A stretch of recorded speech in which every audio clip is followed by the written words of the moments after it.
What if I told you there are objects hidden away in the farthest corners of the world, things so powerful, so steeped in myth and mystery, that entire civilizations have risen and fallen in their pursuit? These aren't just relics of the past, they're portals to another time, whispering secrets we've spent centuries trying to decode. From the Ark of the Covenant, said to harness the divine power of God Himself, to the Holy Grail, a cup rumored to grant eternal life, these legendary artifacts have shaped wars, inspired treasure hunters, and fueled our wildest imaginations. And today, we're about to uncover 35 of the most astonishing stories behind them. Think about it, how could a single object hold such sway over humanity? These artifacts aren't merely gold and stone, they're symbols of our deepest desires, our unshakable fears, and the unrelenting quest for something greater than ourselves.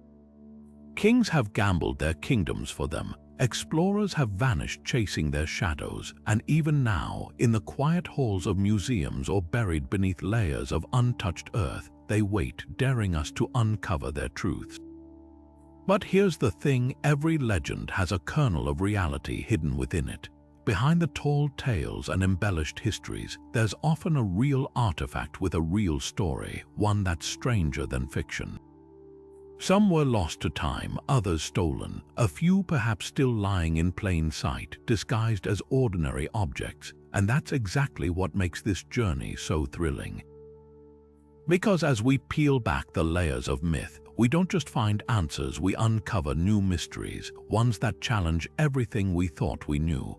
So, if you're ready to step into the shadows of history where fact and folklore collide, then let's begin. Because these 35 artifacts, they're about to rewrite the story you thought you knew. The Ark of the Covenant isn't just an ancient relic, it's a vessel of divine power that has haunted history for millennia. According to the Hebrew Bible, this gold-covered chest was built at God's command, housing the stone tablets inscribed with the 10 Commandments, but it wasn't just a sacred container. Legends say it radiated unimaginable power, striking down those who dared touch it wrongfully and leveling entire cities when carried into battle.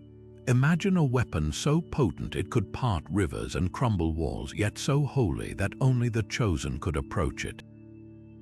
One of the most chilling stories comes from the book of Samuel. When the Philistines captured the ark, their people were struck with plagues until they returned it, desperate to rid themselves of its wrath. Even King David, in his zeal to bring it to Jerusalem, saw a man die instantly when he reached out to steady it. This wasn't just superstition, it was fear of something beyond human understanding.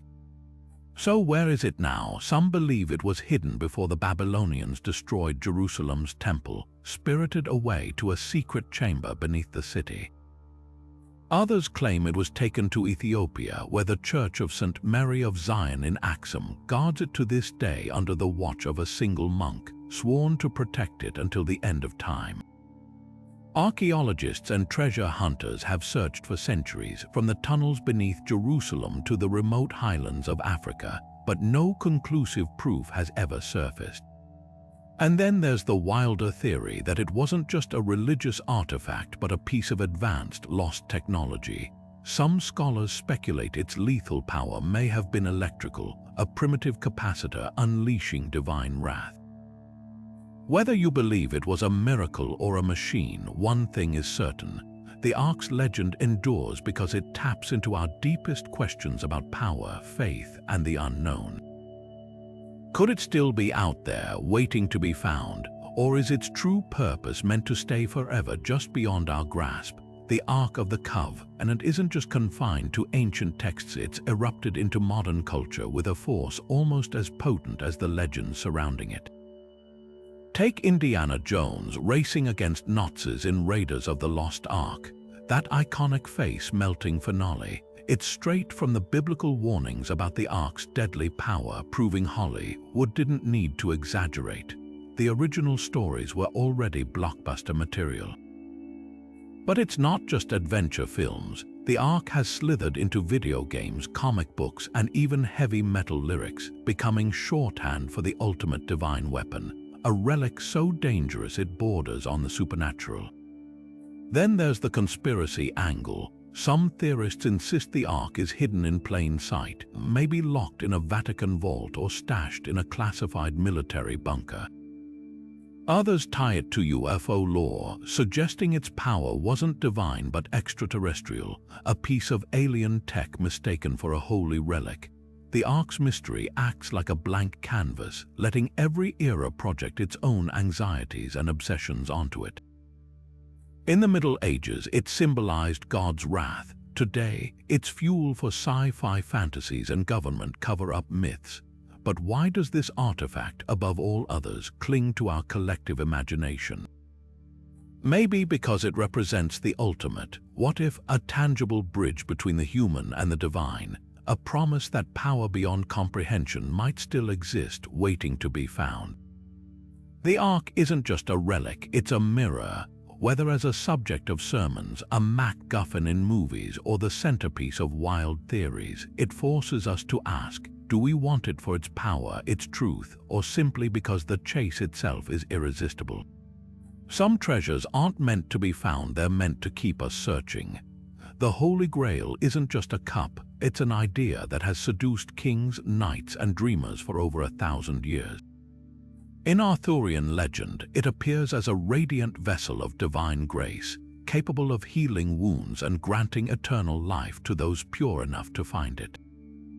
But its origins stretch back even further, woven into the very fabric of Christianity.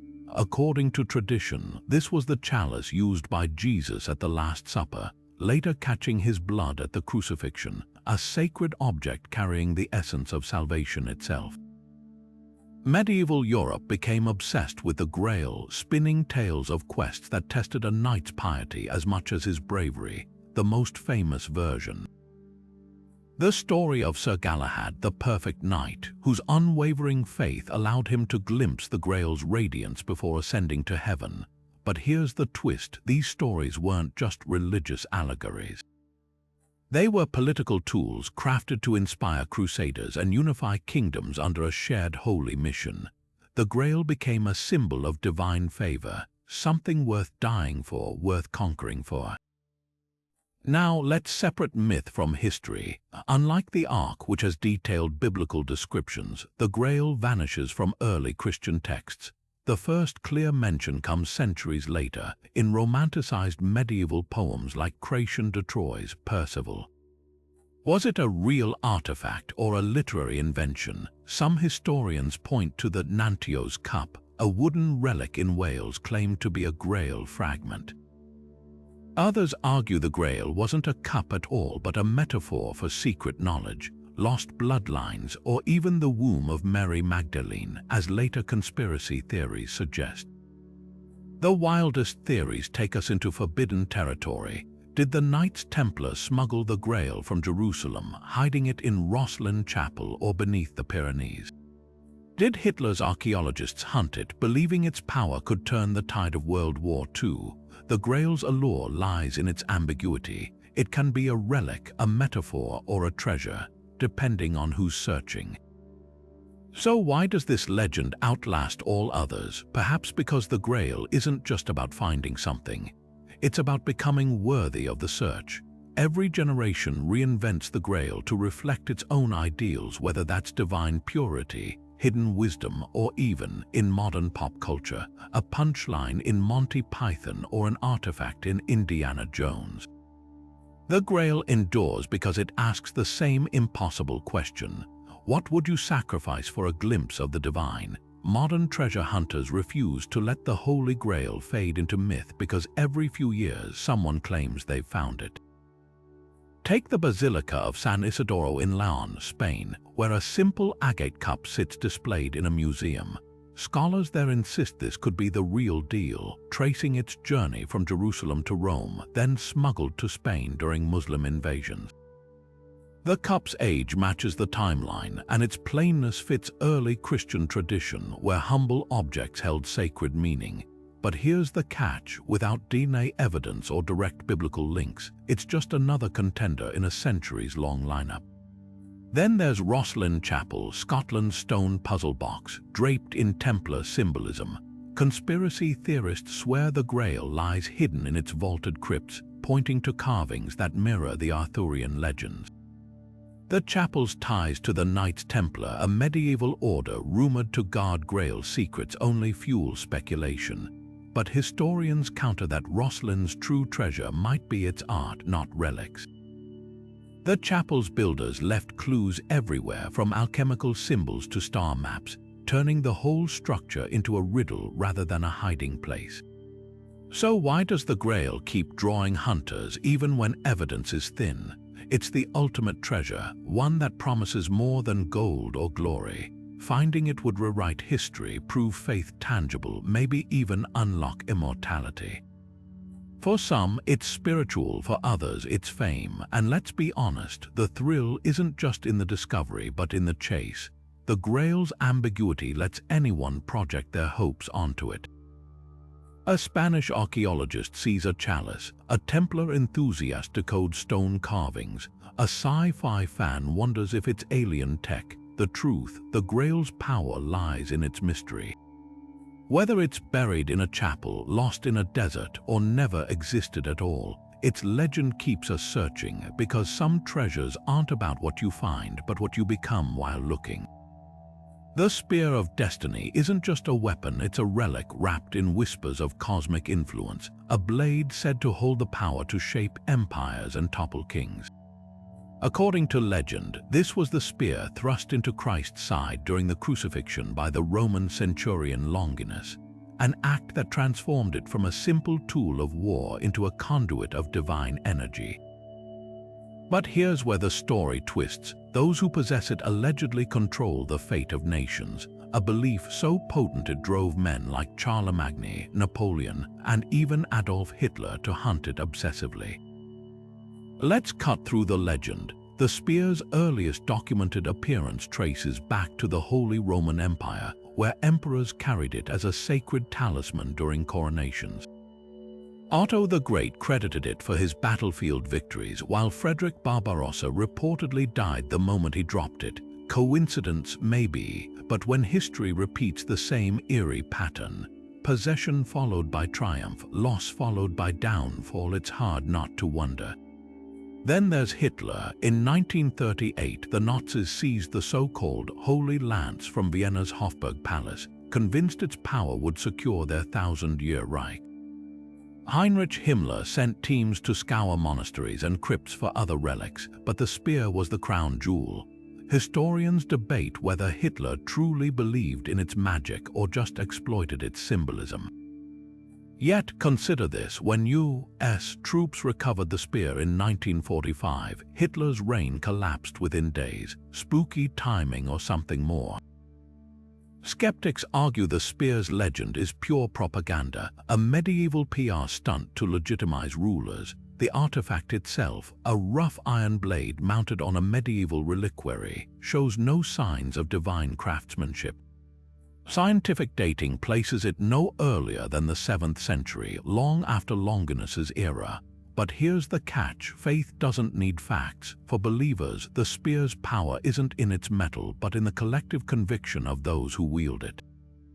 And that's the real mystery. Whether it's a holy relic, a psychological weapon, or just an old spear, the legend persists because it taps into humanity's oldest question. Can an object truly alter destiny, or do we give it power by fearing or craving what it represents? Today, the spear sits back in Vienna behind glass, its influence confined to myths. But who's to say the next conqueror won't come looking, hoping to test its legend one more time? The Antikythera Mechanism isn't just an ancient relic. It's a 2,000-year-old puzzle that shatters everything we thought we knew about the technological prowess of the ancient world.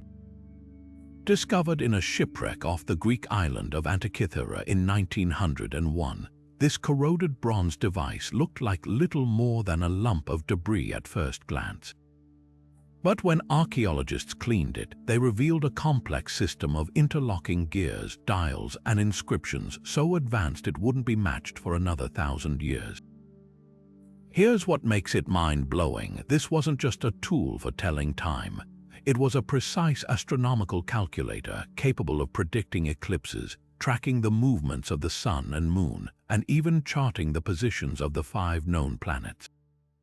Imagine a handheld planetarium engineered centuries before the telescope existed, using mechanisms so sophisticated they rival early modern clocks. The ancients didn't just watch the stars, they replicated their dance in bronze. But how did it work? The mechanism's gears formed a miniature cosmos. One dial followed the 4-year cycle of the Olympic Games, while another mapped the 19-year Metonic cycle, which aligns lunar and solar calendars. Tiny inscriptions acted as a user manual, decoding celestial events with startling accuracy. Researchers using 3-dimensional imaging have even uncovered hidden layers of gears, suggesting the device could simulate planetary retrograde motion, an illusion where planets appear to move backward in the sky. The real mystery isn't its function, though it's why such brilliance vanished. After the Antikythera Mechanism, similar devices don't reappear until the 14th century in Europe. Was this knowledge lost in the collapse of ancient civilizations, or was it deliberately suppressed? Some speculate it was the work of a lone genius, perhaps inspired by the legendary inventor Archimedes, whose lost manuscripts hinted at celestial machines. Others believe it was part of a broader tradition of Greek engineering, most of which sank to the bottom of the Mediterranean with ships like the one at Antikythera. Modern reconstructions prove the device wasn't magic. It was pure mechanics, a testament to human ingenuity, but its existence forces us to rethink history. What other breakthroughs did the ancients achieve that we've yet to uncover? And if technology this advanced was possible 2 millennia ago, what does that say about the fragile threads holding progress together? The Antikythera Mechanism isn't just a relic, it's a warning and a challenge from the past. Buried in the dust of ancient Mesopotamia lies an object so baffling it could rewrite the history of technology, the Baghdad Battery. Discovered in 1936 near the ruins of a 2,000-year-old Parthian village, this unassuming clay jar contained a copper cylinder, an iron rod, and traces of acidic residue. At first glance, it looks like a simple storage vessel, but when German archaeologist Wilhelm Koenig studied it, he proposed something revolutionary. What if this was a primitive battery capable of generating electricity centuries before the modern era? The mechanics are eerily simple yet effective. Fill the jar with an acidic liquid like vinegar or grape juice, and the chemical reaction between the copper and iron could produce a small electrical charge, enough to power a faint glow or deliver a mild shock. Replicas built by researchers have confirmed it's possible, sparking debates about its purpose. Some suggest these batteries were used for electroplating gold onto silver, a technique known in Mesopotamia for crafting intricate jewelry. Others propose ritualistic uses, perhaps to create tingling sensations during religious ceremonies, giving worshippers the illusion of divine contact. But not everyone's convinced. Skeptics argue the jars were just secure containers for sacred scrolls, their metal components merely protective casings. The acidic residue may be decomposed parchment or incidental organic material. After all, no wires or connectors were found nearby, and ancient texts never mention electrical experiments. Even the term Baghdad Battery is a modern label. There's no proof the Parthians knew what they'd stumbled upon. Here's where it gets intriguing. Similar artifacts pop up across ancient cultures. Egyptian murals show bulb-like objects that some fringe theorists claim were electric lamps, while the Dendera light carving fuels speculation about early energy harnessing.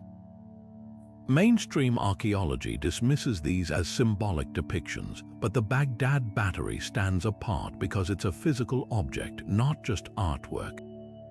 So was this battery a fluke, a forgotten breakthrough, or just a misinterpreted jar? The answer might lie in the gaps of history. Many ancient technologies like Greek fire or Damascus steel were lost because their secrets died with their makers. Perhaps the Baghdad Battery was a prototype abandoned when its creator passed, leaving us to wonder how close the ancient world came to an industrial revolution.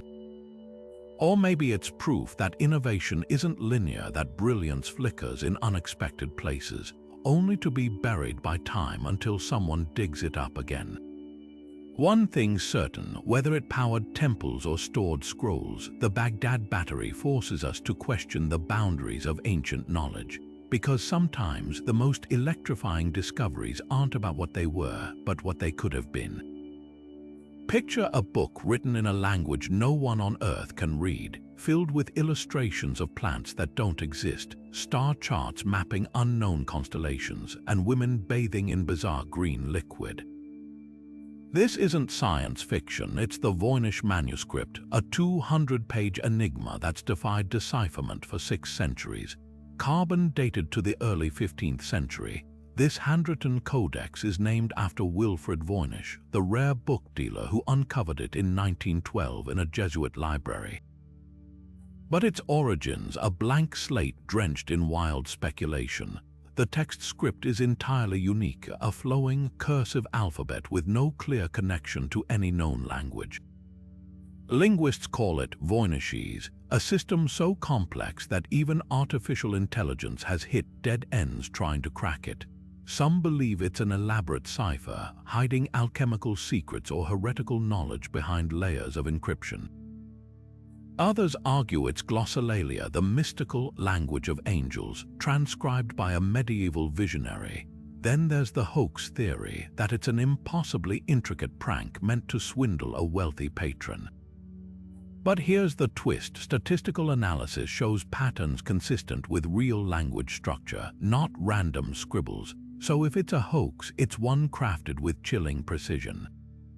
The illustrations deepen the mystery. Herbal sections depict flora with impossible anatomy, roots shaped like human limbs, leaves with eyeballs. Astronomical diagrams show spiral galaxies centuries before telescopes revealed their existence. Most unsettling are the biological pages, nude women suspended in interconnected tubs of emerald green fluid, their bodies linked by tubes resembling an ancient diagram of a metabolic system. Medieval fantasy, or something far stranger, enter the codebreakers. World War II cryptographers, including teams from Bletchley Park, tackled the manuscript and failed. Modern algorithms analyze letter frequencies and word repetitions, but no Rosetta Stone emerges. In 2020, a researcher claimed it was a Proto-Romance language written in abbreviated Latin script, but the academic community swiftly debunked the theory. Even Yale University's Voynich Library, where the manuscript now resides, labels it simply as an unreadable text. Then there's the extraterrestrial angle. Could the manuscript be a relic from an advanced lost civilization or even an alien artifact? Its astronomical sections bear odd similarities to Mayan cosmology, while the plants might represent species from another world. Wild, absolutely, but when every earthly explanation falls short, imagination rushes in to fill the void. So why does this book still captivate us? Because it's a mirror of our obsession with the unsolvable. Every generation projects its anxieties onto the Voynich. Renaissance scholars saw witchcraft, Victorians suspected secret societies, and today we whisper about time travelers or alien contact. The truth may be simpler. Perhaps it's a pharmacopoeia for forgotten medicines, a madman's diary, or a language isolate lost to time. But until someone cracks its code, the Voynich Manuscript remains the ultimate literary ghost, a story screaming to be read if only we could hear its voice.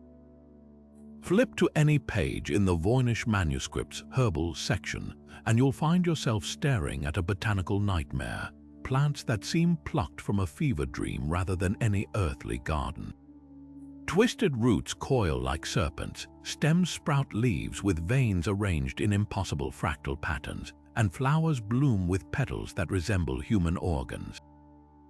These aren't the careful sketches of a medieval herbalist documenting known remedies. There's something far stranger, Some specimens fuse multiple species into one, like a dandelion grafted onto a carrot, while others defy basic plant anatomy entirely, with stems that split and rejoin like braided hair. Could these be real plants rendered unrecognizable by an artist's clumsy hand? Botanists have spent decades trying to match them to existing flora. A few bear vague resemblances. One might suggest a sunflower, another a pansy, but the details always veer into the surreal. The most haunting example is a plant labeled with a looping, unreadable script, its roots forming a perfect human silhouette, fingers digging into the soil as if the earth itself is alive. It's these grotesque touches that make the illustrations feel less like scientific records and more like allegories or warnings. Then there's the color. The vibrant greens and reds, still startlingly vivid after 6 centuries, weren't cheap pigments. Someone invested significant resources to illuminate these pages. Why, if the plants were fictional, was this a symbolic code? Alchemists often encoded secrets in imagery, using fantastical flora to represent chemical processes. One theory suggests the plants are metaphors for distillation apparatus, their twisted stems symbolizing coiled tubes used in medieval labs. Another proposes their cryptographic keys, where the number of leaves or petals corresponds to letters in a hidden message. But what if the answer is simpler and weirder? In the 1970s, a biologist noted that some Voynich plants resemble species from the Americas, like sunflowers or peppers, which Europeans hadn't yet encountered when the manuscript was created. Could this be evidence of transatlantic contact centuries before Columbus? Or did the author have access to lost travelogues from forgotten explorers? The more you study these drawings, the clearer it becomes. They're not just puzzles, they're traps for the curious, designed to lead us down paths that might never converge. Because the real secret of the Voynich's botany isn't whether the plants are real, it's why someone needed them to look this way at all. The crystal skulls seem ripped straight from an adventure movie, glittering, otherworldly, with hollow eyes that supposedly hold the secrets of lost civilizations. First appearing in the late 19th century, these intricately carved quartz artifacts were claimed to be ancient Mesoamerican relics, crafted by the Aztecs, Maya, or even mythical cultures like Atlantis. Dealers peddled them as mystical objects with healing powers and psychic connections, insisting no modern tool could replicate their precision. But here's the twist: science has proven nearly all of them are fakes, skillfully manufactured in Europe around the same time they surfaced. The most famous, the Mitchell-Hedges skull, has a particularly shady backstory. Discovered in the 1920s by adventurer F.A. Mitchell-Hedges, who conveniently claimed his daughter found it beneath a Mayan altar, it became the poster child of the crystal skull phenomenon. Its jawpiece fit perfectly, its surfaces eerily smooth, almost as if carved by lasers. But forensic analysis revealed the truth. Rotary tools and modern abrasives left microscopic traces, and the quartz lacked the patina of centuries underground. Even worse, similar skulls were traced to German workshops in the 1800s, where artisans supplied a booming market for exotic antiquities. So why do these debunked artifacts still enthrall us? Part of its pure aesthetics, their uncanny, almost alien beauty taps into our love of the mysterious. But there's a deeper pull. The skulls became blank slates for New Age spirituality, touted as vessels of ancient wisdom, cosmic databases, or even tools for channeling energy. Psychics claim to hear them speak, while conspiracy theorists insist museums hide the real skulls because they'd rewrite history. And let's not forget pop culture. Indiana Jones tied them to interdimensional beings, while films and games spin them into plot devices rivaling the Ark of the Covenant. The irony: the skull's real story is more fascinating than the myths. They're relics of a different kind, evidence of how easily archaeology can be hijacked by wishful thinking. Yet even after science stripped away their mystique, they endure. Because some legends don't need facts to survive, just our endless hunger for magic in a world that's been mapped and measured. The copper scroll isn't like other Dead Sea Scrolls. While the rest are fragile parchment or papyrus inscribed with religious texts, this one is made of beaten copper, etched with cryptic directions to 64 hidden caches of treasure. Found in 1952 near the ancient settlement of Qumran, it reads like a pirate's map, except the bounty isn't gold doubloons, but sacred artifacts from the Second Temple in Jerusalem. Vast quantities of silver, gold, incense, and even priestly vestments, all buried in caves, tombs, and ruins across the Judean wilderness. What sets this scroll apart isn't just its metallic medium, meant to endure where paper would crumble, but its chilling specificity. One entry details a staircase leading east 40 cubits away. Dig down 7 cubits to find 22 talents of silver. Another mentions a reservoir near Jericho where a fortune lies beneath the large stone at its northern corner. These aren't vague legends, they're actionable instructions, precise enough to make modern treasure hunters salivate. Yet despite multiple expeditions armed with the scroll's clues, not a single hoard has been recovered. Theories about the treasure's fate are as tangled as the scroll's riddles. Some scholars believe it's the lost wealth of the temple, hidden before the Romans sacked Jerusalem in 70 CE. Others argue it's a record of ritual deposits meant to be symbolic rather than literal. Then there's the grim possibility that the treasures were found long ago, not by archaeologists but by Roman soldiers or medieval looters who left no trace of their plunder. Excavation efforts have been plagued by frustration. The scroll's landmarks, cisterns, olive trees, ruins have eroded or vanished over 2 millennia. One team dug near what they believed was the Solomon's Canal mentioned in the text, only to hit bedrock. Another followed coordinates to a cave near the Dead Sea, uncovering nothing but ancient animal bones. Even high-tech tools like ground-penetrating radar have failed to turn up so much as a silver coin. But here's the tantalizing question. What if the scroll is a decoy? Some historians suggest it was a diversion, planted to send treasure hunters on wild goose chases while the real treasures were spirited away to Alexandria or Babylon. Or perhaps the metals listed weren't ingots but sacred objects, melted down long ago for their raw material. The copper scroll refuses to give up its secrets, not because the treasure isn't there, but because we might be reading the map all wrong. One thing's certain, its allure isn't fading. From clandestine digs by Bedouin tribes to funded academic expeditions, the hunt continues. Because buried beneath those cryptic lines isn't just metal, it's the ghost of a vanished world daring us to uncover its legacy. And sometimes the greatest treasure isn't what you find, but the mystery that keeps you searching. From the skies above Peru's Nazca Desert, an ancient puzzle sprawls across the earth, colossal lines carved into the rocky soil, forming geometric shapes, animals, and figures so vast they can only be fully seen from the air. These are the Nazca Lines, a network of over 800 straight lines, 300 geometric figures, and 70 biomorphic designs etched between 500 BCE and 500 CE. Some stretch nearly 1,000 feet long, their precision baffling archaeologists for decades. How did a civilization without flight create art meant to be viewed from above?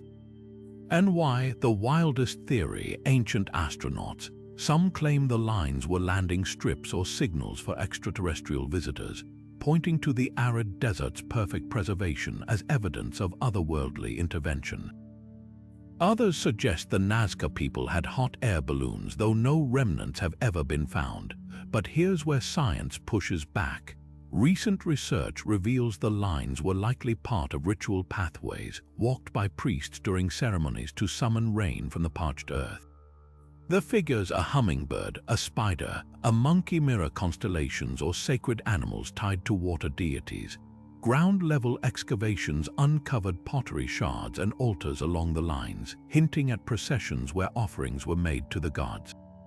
The real genius lies in their construction. The Nazca didn't need drones, they used simple stakes and ropes to plot out designs, scaling them up from smaller models.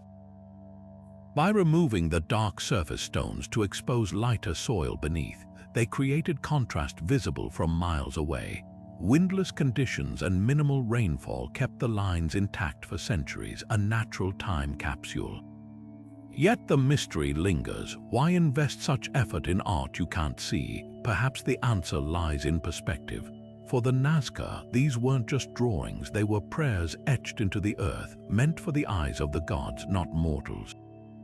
The lines blur the line between art and worship, a testament to how far humans will go to bridge the gap between the earthly and the divine. Whether as alien runways or sacred symbols, they remain one of history's most enigmatic masterpieces, a canvas too vast for anyone but the skies to read. The Shroud of Turin isn't just a piece of ancient fabric, it's a lightning rod for controversy, faith, and forensic debate. This 14-foot linen cloth, bearing the faint but unmistakable imprint of a crucified man, has been venerated for centuries as the burial shroud of Jesus Christ. To believers, it's a sacred relic, a divine self-portrait left in the fibers by resurrection itself. To skeptics, it's an elaborate medieval forgery, a masterwork of deception. But what happens when science tries to settle the argument? That's where the real mystery begins. Carbon dating tests conducted in 1988 sent shockwaves through the religious and academic worlds.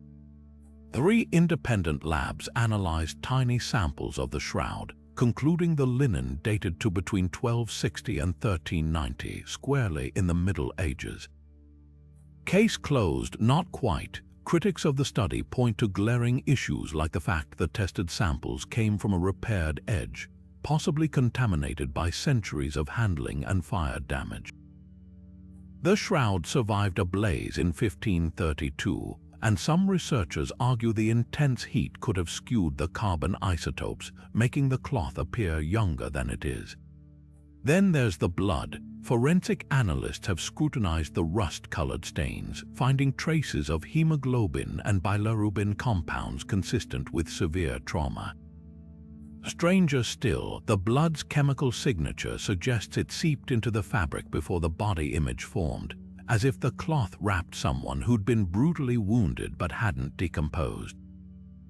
The image itself is no ordinary painting. It's a superficial discoloration only micrometers deep, with no pigment or brushstrokes. Scientists still can't fully explain how it was made, though theories range from medieval photo-like techniques to a mysterious burst of radiation. Faith collides with science in the shroud's most haunting detail. The wounds match biblical accounts of the crucifixion with eerie precision. A puncture in the wrist aligns with Roman nail placement techniques, while the scourge marks suggest a Roman flagrum whip. The crown of thorns appears as a series of puncture wounds, not the neat circle artists typically depict. Even the blood flow patterns like the trickles from the forearm mirror medical realities of crucifixion. How would a medieval forger know these details? The debate rages because the shroud straddles 2 worlds. For some, it's a divine anomaly, a relic that defies science to affirm faith. For others, it's a medieval hoax that's outlived its creators. But perhaps the most fascinating possibility is that it's neither, that the truth lies somewhere in the unexplored middle, waiting for new technology or fresh evidence to tip the scales. Until then, the shroud remains a Rorschach test for the ages, revealing less about the cloth itself and more about what we're willing to believe. Recent breakthroughs in Shroud of Turin research have cracked the case wide open, or at least that's what both skeptics and believers are claiming. Cutting-edge imaging technology has given scientists an unprecedented look at the shroud's enigmatic fibers. One of the most startling discoveries came from a technique called multispectral analysis, which revealed microscopic traces of flower pollen and soil unique to the Jerusalem area dating back to the 1st century. These particles cling stubbornly to the cloth, suggesting it passed through environments consistent with ancient Judea, something a medieval forger would have had no reason or ability to replicate. Then there's the 3-dimensional imaging. The shroud's mysterious image isn't just a flat stain, it encodes depth information, as if it captured a momentary burst of energy that scorched the cloth in perfect proportion to the distance from the body. Researchers used advanced algorithms to reconstruct the face imprinted on the linen, revealing anatomical details like a busted nose and swollen cheek that match historical accounts of Christ's beatings. Even more eerie, the image contains no directional brushstrokes or pigments. Instead, it resembles a photographic negative, a concept that didn't exist until the 19th century. DNA analysis has added another layer of intrigue. Geneticists swabbing the shroud found traces of human blood belonging to a male with Middle Eastern ancestry, along with plant DNA from species native to the Mediterranean. But here's where it gets messy. The same tests detected genetic material from people across Europe, likely accumulated over centuries of handling. Critics argue this contamination undermines the findings, while proponents point out that the oldest genetic markers align perfectly with the shroud's purported origins. The biggest bombshell, though, might be the textile itself. New studies of weaving techniques confirm the shroud's herringbone pattern matches first-century Judean burial cloths, not medieval European linen. And microscopic flakes of limestone embedded in the fibers mirror the geology of Jerusalem's tombs. Even the bloodstains tell a story. Their high bilirubin content suggests extreme stress before death, consistent with crucifixion. Yet for every revelation, questions remain. If the shroud is genuine, how did it survive the centuries without decaying? Why does no historical record mention it before the 1300s? And if it's a forgery, how did someone in the Middle Ages create something that still stumps modern science? The shroud refuses to surrender its secrets easily, leaving us with a paradox. The more we learn, the less we seem to know. One thing's certain: this ancient linen isn't done challenging our assumptions. The Phaistos disc looks like something straight out of a secret society's vault, a palm-sized clay circle, baked hard over 3,000 years ago, its surface crammed with 45 distinct symbols spiraling inward like a snake eating its own tail.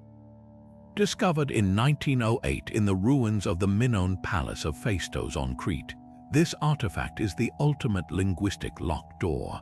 Unlike Egyptian hieroglyphs or Mesopotamian cuneiform, which were cracked using the Rosetta Stone and other bilingual texts, the disc's symbols appear nowhere else in the archaeological record. No key, no context, just a silent message from a civilization that vanished beneath volcanic ash and myth. Deciphering attempts have swung from the scholarly to the absurd. Some linguists argue the symbols represent syllables of an early Greek dialect, pointing to sequences that might spell out names of ancient deities.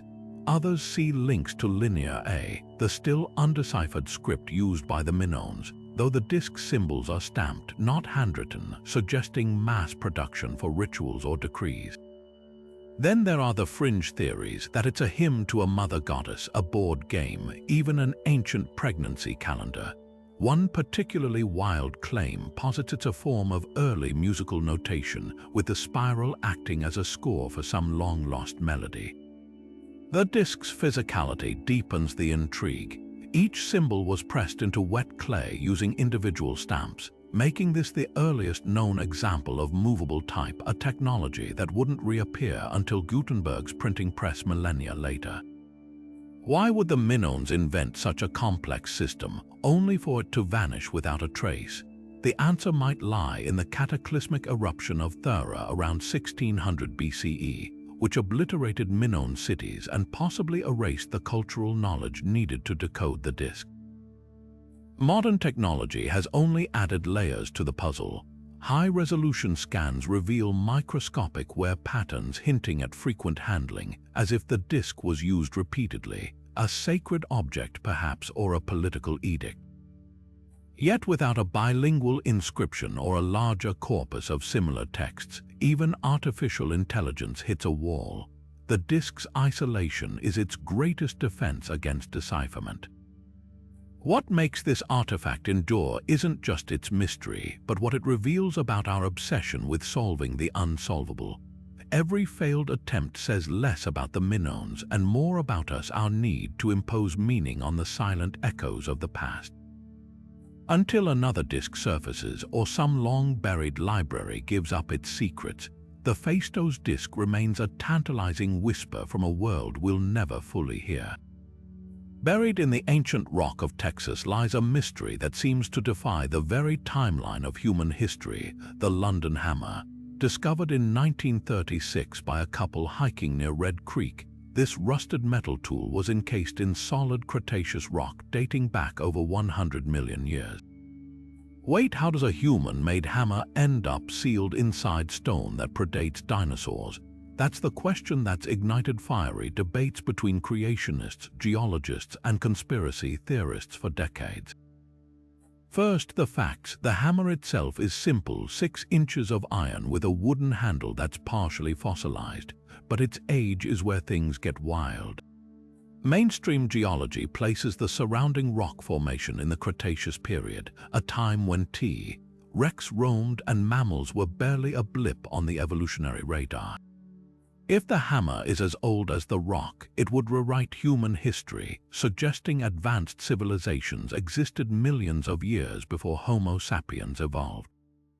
Creationists seized on this, calling it proof of a young Earth where humans and dinosaurs coexisted, their timeline compressed by divine intervention.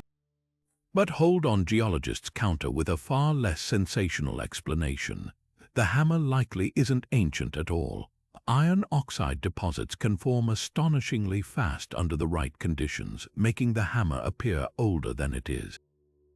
And that Cretaceous rock, it's actually a concretion, a mineral deposit that hardens around objects in mere centuries, not millennia. Similar formations have trapped everything from cowboy boots to soda cans, giving them the illusion of extreme age. As for the fossilized wood, waterlogged organic material can petrify in just a few hundred years if minerals seep in quickly enough, yet the mystery lingers. Why hasn't the handle rotted away entirely after centuries underground? How did the hammer end up buried so deep? Even skeptics admit there are gaps in the story.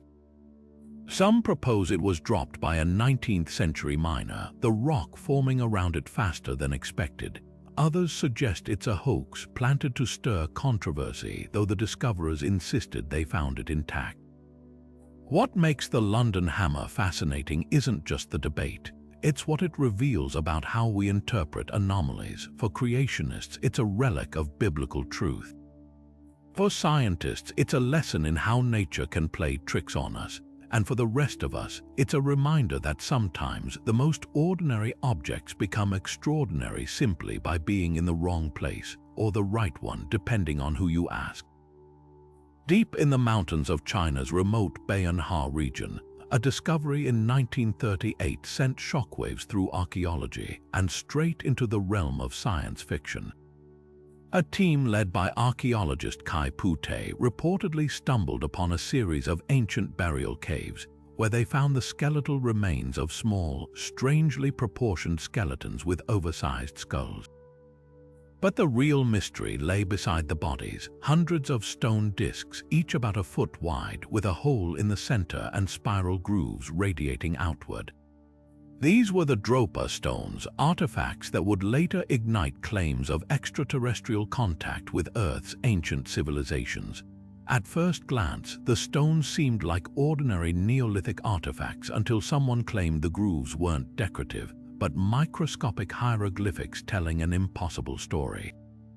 In 1962, Russian scientist Dr. Vyacheslav Sazev allegedly examined the discs and declared the grooves were actually a form of writing, etched so finely they could only be read under magnification.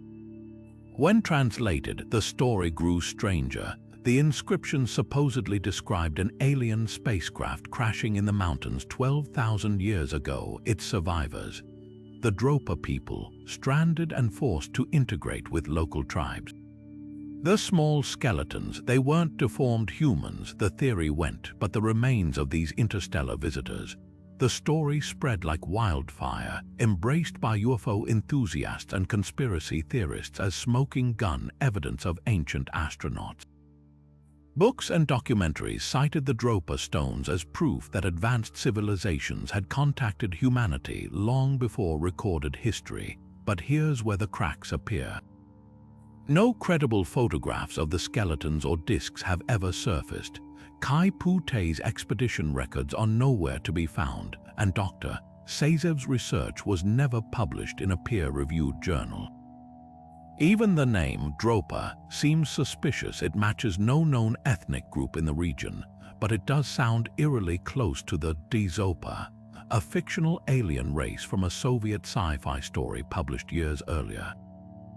Linguists who later examined similar stones, real Neolithic artifacts found in the region, confirmed the grooves as writing theory was nonsense.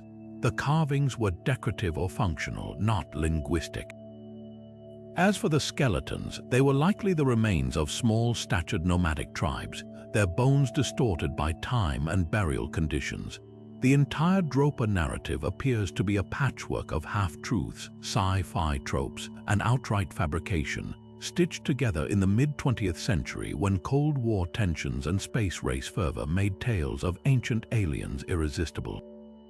Yet the legend persists, recycled in blogs and TV specials, because the real power of the Dropa stones isn't in what they are but what we want them to be. They tap into our hunger for cosmic connection, for proof that we're not alone in the universe. And sometimes the most enduring mysteries aren't carved in stone, they're written in our willingness to believe. Buried beneath layers of Native American shell midden in coastal Maine lies an artifact so out of place, it forced historians to tear up their timelines, the Maine penny. This small, weathered silver coin, no bigger than a fingernail, was unearthed in 1957 at the Goddard Archaeological Site, a prehistoric Native American trading hub. At first glance, it seemed unremarkable until experts identified it as a Norse penny minted between 1065 and 1080 during the reign of King Olaf Kyrre of Norway. Suddenly, this tiny relic became a bomb thrown into the heart of North American history. How did a Viking coin end up 1,200 miles south of the only known Norse settlement at Elance Oaks Meadows in Newfoundland? The implications are staggering. For decades, scholars believed Norse expeditions never ventured far beyond Canada's northern coasts, but the Maine penny suggests contact, or at least trade between Vikings and Native Americans centuries before Columbus. The coin's discovery site adds fuel to the fire. The Goddard site was a bustling trade network where indigenous peoples exchanged goods like furs and copper from as far away as the Great Lakes. Could Norse traders have sailed down the Atlantic coast, exchanging coins for local treasures? Skeptics aren't convinced. Some argue the coin was a hoax planted to stir controversy. Others propose less dramatic explanations. Perhaps it was carried south by indigenous traders who acquired it from Norse visitors in Canada, or even by European fishermen centuries later. After all, only one coin was found, with no other Viking artifacts nearby. But here's the twist: chemical analysis confirmed the penny's silver matches Norwegian sources, and it's where patterns suggest it circulated for decades before being lost. This wasn't a freshly dropped trinket, it had history. The debate reveals a deeper tension in archaeology. Single anomalies like this coin force us to ask, are they proof of forgotten connections or just fascinating outliers? The Maine penny sits at the crossroads of two worlds: Norse sagas that speak of lands beyond Vinland, and indigenous oral histories that hint at encounters with bearded strangers. Until more evidence emerges, this unassuming silver disc remains a tantalizing what if, a whisper of voyages history forgot to record. One thing's certain, it's proof that the past still holds surprises, and sometimes they come in the smallest packages. High on the walls of Egypt's Dendera temple complex, a series of carvings flicker with controversy: ancient reliefs that some claim depict nothing less than working light bulbs. These images, etched into stone over 2,000 years ago, show elongated objects resembling modern bulbs, complete with snaking filaments inside what looks like glass enclosures. At their base, figures kneel as if tending to these devices, while a snake-like form stretches down the center like an illuminated filament.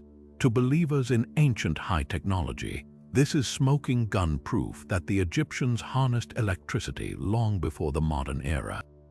But mainstream Egyptologists see something far more symbolic, and the clash between these interpretations has sparked one of archaeology's most heated debates. Let's start with the orthodox explanation. The carvings sit in the temple's crypts dedicated to the goddess Hathor, and the bulbs are almost certainly depictions of the Jed pillar, a sacred symbol of stability intertwined with lotus flowers and serpents representing the god Harsomptis. The snake isn't a filament but a visual metaphor for divine energy, possibly linked to the opening of the mouth ceremony used to animate statues of the gods. The bulb itself resembles a known ritual instrument called the seson, a stylized lotus blossom used in ceremonies. Context is key. Every element aligns with established Egyptian iconography, where symbolism trumped literal representation. But why do fringe theorists insist it's a light bulb? The parallels are striking. The bulb connects to a pedestal that resembles a battery, while the filament mirrors early incandescent designs. Some even point to the lack of soot in certain temple corridors, arguing torches wouldn't have sufficed for the intricate artwork inside. Enter the Baghdad Battery connection, a claimed ancient power source that, if real, could have lit Dendera's bulbs. The problem: no physical bulbs, wiring, or batteries have ever been found in Egypt, and those soot-free walls, many chambers were painted in open courtyards or used polished mirrors to redirect sunlight. As for the battery pedestals, they're identical to offering stands found across Egypt. Yet the theory persists because it taps into a deeper question: how much did ancient civilizations really know? The gap between mainstream and alternative views isn't just about evidence, it's about imagination. Either way, Dendera's carvings remind us that the past often refuses to fit neatly into our modern boxes. Whether sacred symbol or lost technology, they challenge us to keep looking and questioning. Tucked away in a small Bolivian museum lies an artifact that shouldn't exist, a stone bowl covered in writing that bridges two ancient worlds separated by an ocean. The Fuente Magna bowl, discovered in the 1950s near Lake Titicaca, looks like an ordinary ceremonial vessel at first glance, but etchings along its rim tell a different story. The script matches cuneiform, the wedge-shaped writing system of ancient Mesopotamia, and translations suggest phrases invoking the Sumerian goddess Nia. How did a bowl inscribed with 5,000-year-old Sumerian text end up in the Andes, thousands of miles from Iraq? The implications are staggering. Mainstream archaeology insists the Americas were isolated from the Old World until Columbus. But if the bowl is genuine, it rewrites that narrative entirely, suggesting Sumerian traders or explorers reached South America millennia before European contact. Proponents point to linguistic parallels. The word magna in its name resembles the Sumerian term for great, and stylistic similarities between the bowl's carvings and Mesopotamian art. Even more tantalizing are local Aymara legends that speak of bearded strangers arriving by sea long before the Spanish. Skeptics, however, smell a hoax. The bowl surfaced through a private collector, not a controlled dig, leaving its provenance murky.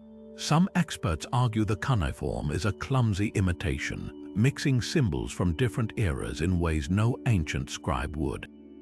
Others note the bowl's material, local Bolivian stone, doesn't match Mesopotamian artifacts. And then there's the silence. Why no other Sumerian artifacts in the region? If transoceanic contact occurred, wouldn't there be more evidence? Yet the debate isn't black and white. Recent studies reveal the bowl's patina, and where patterns are consistent with great age, and the script includes obscure grammatical forms unlikely to be known by a modern forger. Even if genuine, though, the bowl might not prove a Sumerian colony. Could it have been a trade item passed hand to hand across generations, or perhaps the work of a lone Sumerian traveler stranded far from home? The Fuente Magna Bowl forces us to confront uncomfortable questions about how history gets written. Are we clinging to old paradigms because new evidence is inconvenient? Or are we too eager to see connections where none exist? Whether artifact or fake, it's a reminder that the past is full of holes, and sometimes the most disruptive truths hide in plain sight. In a dimly lit display case in Cairo's Egyptian Museum rests an unassuming artifact that has sparked one of the most heated debates in aviation history, the Saqqara bird. Discovered in 1898 during the excavation of a tomb near Saqqara, this delicate wooden figure dates back to around 200 BCE. At first glance, it resembles a stylized bird with a falcon's head and wings outstretched, but tilt your head just right and something astonishing emerges. The proportions, the angle of the wings, the curve of the body aren't just decorative, they're aerodynamic. Aviation engineers who have examined the Saqqara bird note its uncanny resemblance to a modern glider. The wings aren't flat like traditional bird carvings, but slightly tapered, with airfoil contours that mimic the lift-generating shape of an aircraft wing. Even more telling is the tail. Unlike real birds which have vertical tails for balance, this artifact's tail is horizontal, exactly what you'd need for stable flight. In 2006, a team of aerodynamics experts built a scaled-up replica, adding only a stabilizer the original might have lost. The result, it soared effortlessly, proving the design could function as a working glider. This raises a tantalizing question. Were the ancient Egyptians toying with principles of flight 2,000 years before the Wright brothers? Proponents argue the Saqqara bird isn't just a toy or ritual object but a model of lost technology.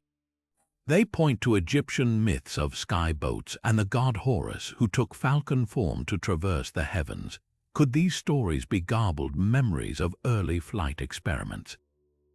Skeptics counter that the artifact is merely a bird shaped, whether vain or child's toy, its aerodynamic features coincidental. After all, no other Egyptian artifacts suggest aviation knowledge, and the culture left no records of flight attempts. But here's where the plot thickens. Similar artifacts crop up across ancient cultures. The pre-Columbian gold airplanes of the Quimbaya civilization in Colombia also display shockingly precise aerofoil shapes.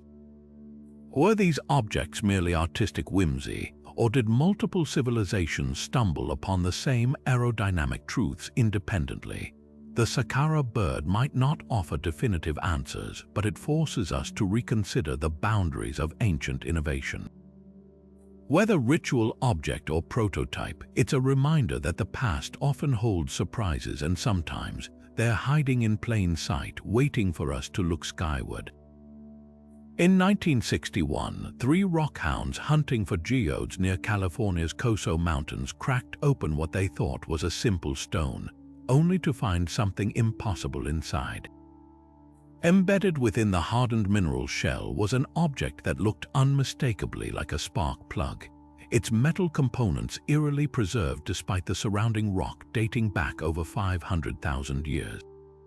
The so-called Coso artifact became an instant sensation among fringe theorists, hailed as proof of advanced ancient technology or even extraterrestrial visitation. How else could a 20th century invention be sealed inside prehistoric stone? The truth, when it emerged, was a masterclass in how geology can conspire to fool even the keenest observers. Detailed X-rays and chemical analysis revealed the artifact wasn't ancient at all. The metallic core matched early 20th century alloys, and the ceramic casing was identical to those used in 1920s Champion spark plugs, a common brand for Ford Model T engines. But here's where nature's sleight of hand comes in. The geode wasn't a true geological formation. Instead, the spark plug had been encased in a concretion, a hard mineral deposit that can form astonishingly fast around modern objects when conditions are right. Iron-rich groundwater had cemented the plug into a convincing faux geode in mere decades, not millennia. Why did this ordinary automotive part spark such wild speculation? The answer lies in its deceptive presentation. Concretions often form perfectly spherical shapes, mimicking genuine geodes. When the outer crust was split open, the pristine spark plug inside gave the illusion of being intentionally sealed, like a message in a bottle from the distant past. The rockhounds who found it didn't realize concretions could form around contemporary debris, and without dating technology in the 60s, the object's true age was anyone's guess. The Coso story took another twist when researchers tracked the spark plug's design to specific patents filed between 1920 and 1930. The hexagonal base and internal porcelain insulator were telltale trademarks of pre-World War II automotive tech. Even the rust patterns aligned with a few decades of oxidation, not centuries. So how did it end up buried in the desert? The likely scenario: a broken-down Model T or farm equipment was abandoned in the area decades earlier, and the discarded plug became a nucleus for rapid mineral accumulation. Yet the artifact's allure persists in fringe circles, where some still argue the official explanation is a cover-up. It's a testament to how powerfully we want to believe in anomalies, and how easily the mundane can transform into the miraculous with a little geological theater. The Coso artifact isn't evidence of lost civilizations or alien visitors, but it is a reminder that sometimes the most extraordinary discoveries are just ordinary objects in extraordinary disguises. In the arid hills near Ica, Peru, a local farmer made an astonishing claim in the 1960s. He had discovered a cavern filled with ancient stones carved with impossible images.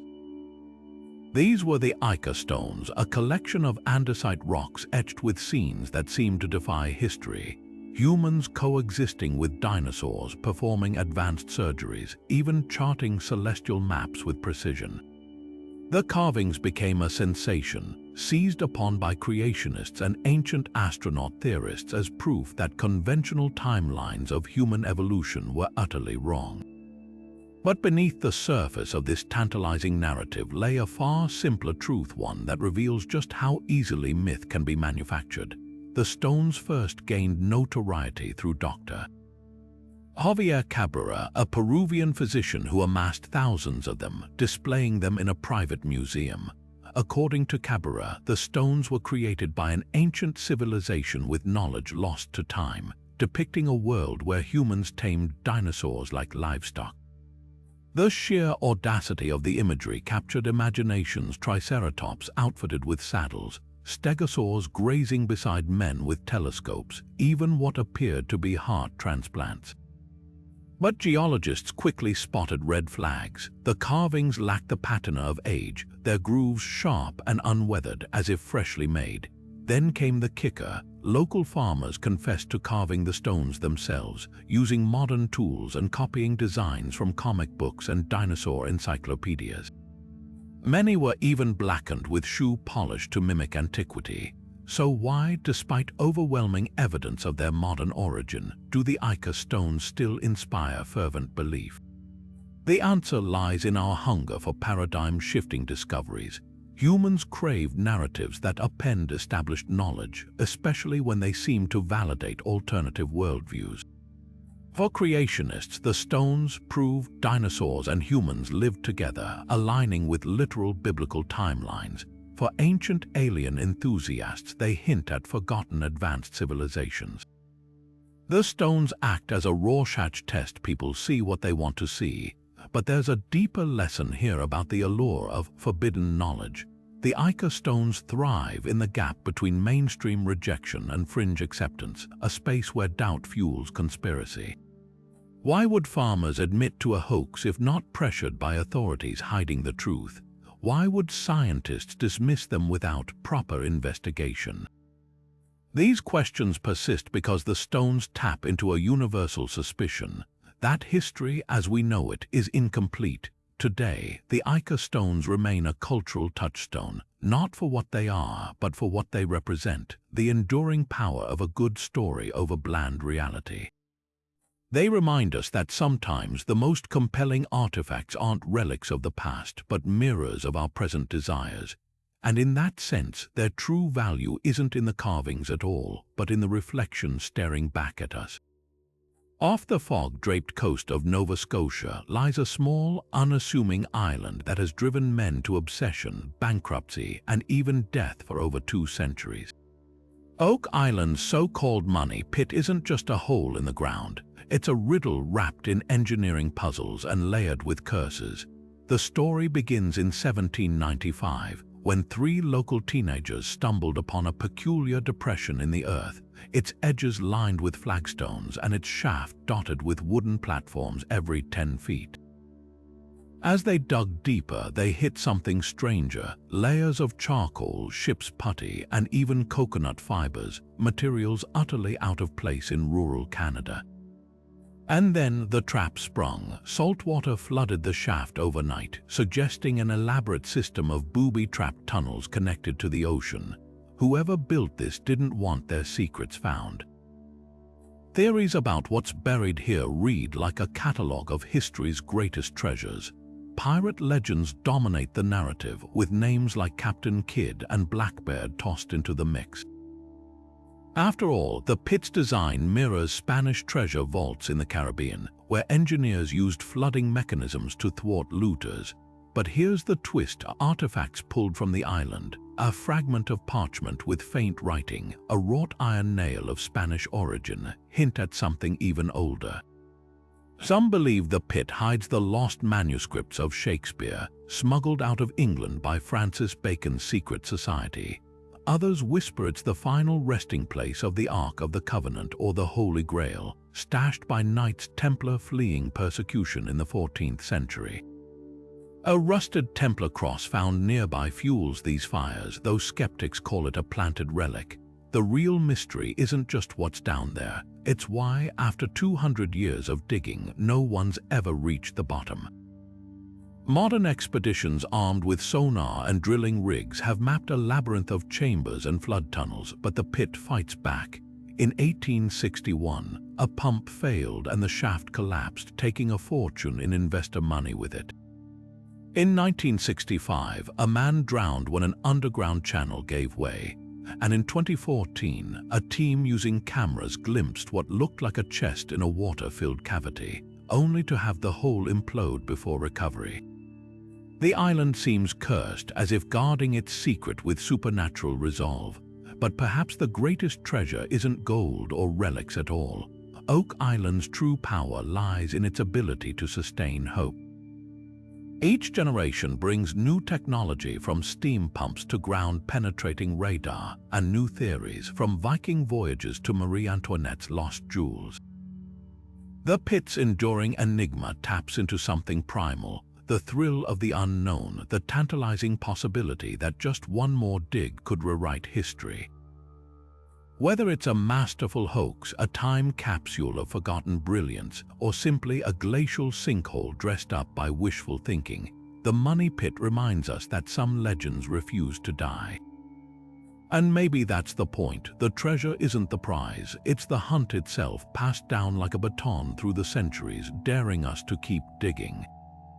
Fast forward to the 21st century, and Oak Island's money pit has entered a new era of high-tech detective work. Armed with ground-penetrating radar, underwater drones, and isotope analysis, teams are peeling back layers of this enigma with tools the original treasure hunters could only dream of. The most tantalizing breakthrough came in 2018, when core drilling in the infamous H18 shaft struck something no one expected: traces of human DNA alongside traces of silver and gold. Not just fleeting particles, but concentrations suggesting deliberate deposition. The implications were explosive. This wasn't just a natural sinkhole. Someone had buried something valuable here, and they'd gone to extraordinary lengths to protect it. Then came the sonar scans of the island's subterranean waterways, revealing a network of flood tunnels so precise they defy coincidence. These aren't random cracks in bedrock, they're engineered channels, some lined with century-old coconut fibers acting as natural filters to keep debris from clogging the system. Coconut fibers in Nova Scotia, that single detail points to a global connection, as coconuts weren't native to the region and must have been imported from tropical waters. Could these be the work of pirates who'd sailed the Caribbean, repurposing techniques learned from Spanish treasure vaults, or something even older? Recent excavations unearthed artifacts that muddy the timeline further. A 17th century Spanish copper coin found near the pit's entrance suggests European involvement long before the island's official discovery. But here's where it gets stranger. Wood fragments recovered from deep within the flood tunnels were carbon dated to the 12th century. That's 400 years before Columbus. Theories spiral: Norse explorers, Templar refugees. The island refuses to surrender a straightforward answer. The most compelling modern find, though, came in 2021, when a camera lowered into a borehole captured images of what appears to be a human-made chamber. The grainy footage shows rectangular wooden beams meticulously stacked, with a metal object glinting in the sediment beside them. Was it a chest, a tool, or just a trick of the light? The team couldn't retrieve it. The shaft collapsed hours later, as if the island itself were resisting. Skeptics argue that every discovery is either misinterpreted or part of an elaborate hoax. They point to the lack of definitive proof despite centuries of digging, and the lucrative tourism industry that thrives on the mystery. But believers counter with a simple question: why would anyone go to such lengths building flood tunnels, depositing foreign materials, crafting false leads, if there wasn't something worth hiding? One thing's certain: Oak Island's allure isn't fading. If anything, modern technology has deepened the obsession, turning folklore into forensic science. Each scan, each drill core, each fragment of DNA adds another layer to the riddle. Whether the treasure is gold, historical artifacts, or simply the thrill of the hunt, the pit's true power lies in its refusal to be solved. And for those who keep digging, that may be the greatest reward of all: the chance to stand on the edge of discovery, forever one shovel strike away from rewriting history. Rising from a quiet field in Elbert County, Georgia, the Georgia Guidestone stood as one of the most enigmatic monuments of the modern age until explosives reduced them to rubble in 2022.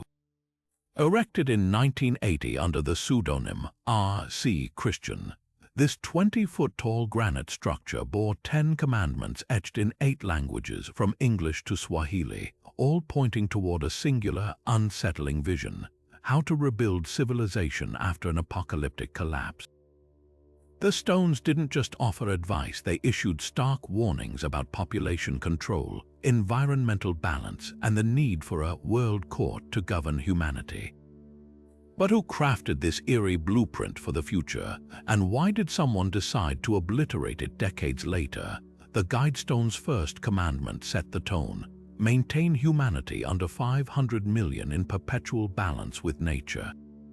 At current global population levels, that implied a cataclysm eliminating over 90% of people. Other directives urged: guide reproduction wisely, unite humanity with a living new language, and prize truth, beauty, love. To some, these read like utopian ideals. To others, they echoed the rhetoric of eugenicists and dystopian elites. Conspiracy theories exploded, linking the monument to secret societies like the Rosicrucians or even shadowy globalist agendas. The lack of transparency around R.C. Christian only fueled suspicions. Was this a wealthy eccentric's thought experiment, or something more calculated? Then came the bombing. In the pre-dawn hours of July 6, 2022, a blast tore through the Guidestone's supports, toppling one slab and leaving the rest so unstable that authorities demolished them days later. No group claimed responsibility, but online chatter revealed polarized reactions. Some celebrated the destruction as a strike against evil symbolism, while others mourned the loss of a provocative artistic statement. Investigators found surveillance footage of a suspect's car, but the case remains unsolved, adding another layer of mystery to the monument's legacy. What made the Guidestones so threatening? Perhaps it was their unflinching embrace of uncomfortable truths. The call for population control clashed with religious and ethical values, while the push for a global government raised fears of lost sovereignty. Yet buried in the controversy was a haunting question. Were the stones a warning or a blueprint? Did they predict collapse or subtly encourage it? Today, the site sits empty, the granite slabs replaced by scattered fragments and roadside rumors. But the Guidestones' message lingers, a ghostly echo of humanity's deepest anxieties. Whether you saw them as a call to action or a threat, their destruction didn't erase their challenge. In a world teetering between crisis and renewal, their most unsettling idea remains: civilization is fragile, and someone, somewhere, was already planning for what comes next. Of all the crystal skulls surfacing in the late 19th century, none captured the world's imagination like the Mitchell-Hedges skull, a flawless quartz carving so precise, it seemed to defy the limitations of ancient toolmaking. Named after adventurer F.A. Mitchell-Hedges, who claimed his daughter discovered it beneath a Mayan altar in Belize during a 1924 expedition, this artifact became the crown jewel of the crystal skull phenomenon. Its jawpiece fit seamlessly, its surfaces were polished to a mirror-like sheen, and its hollow eye sockets gave the unsettling illusion of staring into something alive. But beneath its mystique lies a tangled web of deception, ambition, and the timeless allure of a perfect mystery. The skull's origin story unravels under scrutiny. Mitchell-Hedges' own accounts shifted over time, first omitting the skull entirely from his expedition memoirs, then later claiming it was a relic of the mythical Atlantis. Most damning, the absence of any documented excavation records or eyewitnesses to support his daughter's discovery.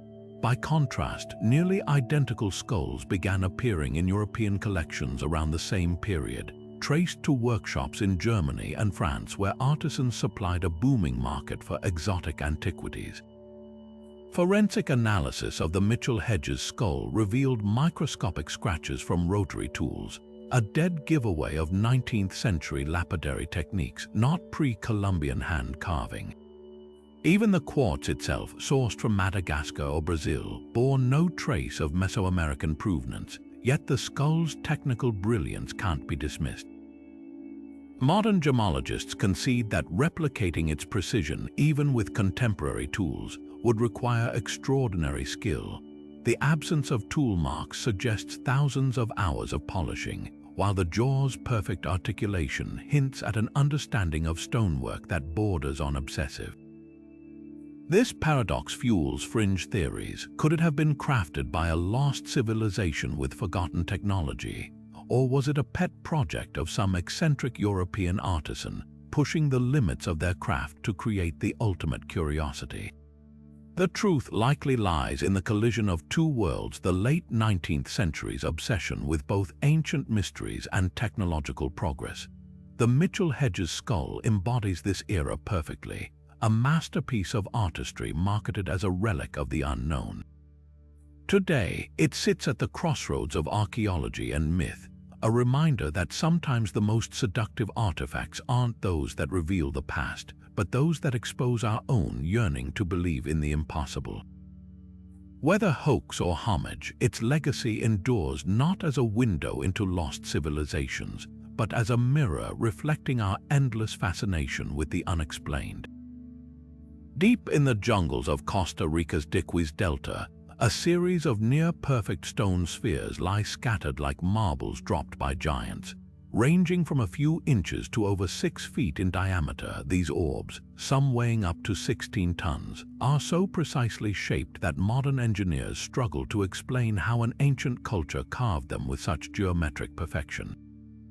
Known as the stone spheres of Costa Rica, or Los Bolas, these enigmatic artifacts have puzzled archaeologists since their rediscovery in the 1930s, when workers clearing banana plantations stumbled upon them buried in the earth. The indigenous Boruca people, descendants of the region's pre-Columbian inhabitants, have oral traditions suggesting the spheres were crafted by their ancestors using a combination of fire, water, and stone tools. According to legend, the spheres were imbued with cosmic energy, acting as conduits between the physical and spiritual worlds. Some were placed in alignment with celestial events, serving as astronomical markers for solstices or equinoxes. Others may have denoted tribal boundaries or sacred gathering sites. The precision is mind-boggling. Many spheres deviate from perfect roundness by less than 2 millimeters, a feat requiring knowledge of advanced geometry and meticulous craftsmanship. How were they made? Archaeologists theorize that the spheres were painstakingly shaped from gabbro, a coarse volcanic rock, using smaller stones as grinding tools. The process would have taken years, with artisans slowly pecking away at the surface, then polishing it with sand or leather. But here's the mystery: no tools or workshops have ever been found near the site. Even more perplexing is their transportation. How did a culture without wheels or pack animals move these massive stones miles through dense rainforest? Some speculate they were rolled on logs or floated along rivers, but no evidence confirms either method. Their purpose remains equally elusive. While many spheres were found arranged in clusters or lines, others appeared isolated, as if deliberately placed in solitude. Some formations mirror constellations, while others seem to map out trade routes or water sources. In the 1940s, looters dynamited several spheres, hoping to find hidden gold inside, revealing only solid stone. The act sparked outrage, leading to government protection and eventual UNESCO World Heritage designation in 2014. But the sphere's legacy extends beyond archaeology. During the 1960s, fringe theorists claimed they were navigational aids for ancient astronauts or remnants of Atlantis. Their uncanny resemblance to modern ball bearings fueled speculation about lost high technology. Mainstream scholars dismiss these ideas, yet the sphere's silent perfection keeps the door open for wonder. Today, over 300 spheres survive, though many have been relocated to museums or town squares, stripped of their original context. The few left in situ guard their secrets tightly, their surfaces worn smooth by time, but their stories still locked in stone. Whether sacred objects, status symbols, or something beyond our understanding, they stand as a testament to a civilization that mastered stone in ways we're still struggling to comprehend. And perhaps that's their real power, not in the answers they give, but the questions they refuse to stop asking. Buried in the sands of ancient Mesopotamia, the Ubaid lizardmen figurines stare back at us with slitted eyes and elongated skulls, their unsettlingly humanoid bodies draped in reptilian features.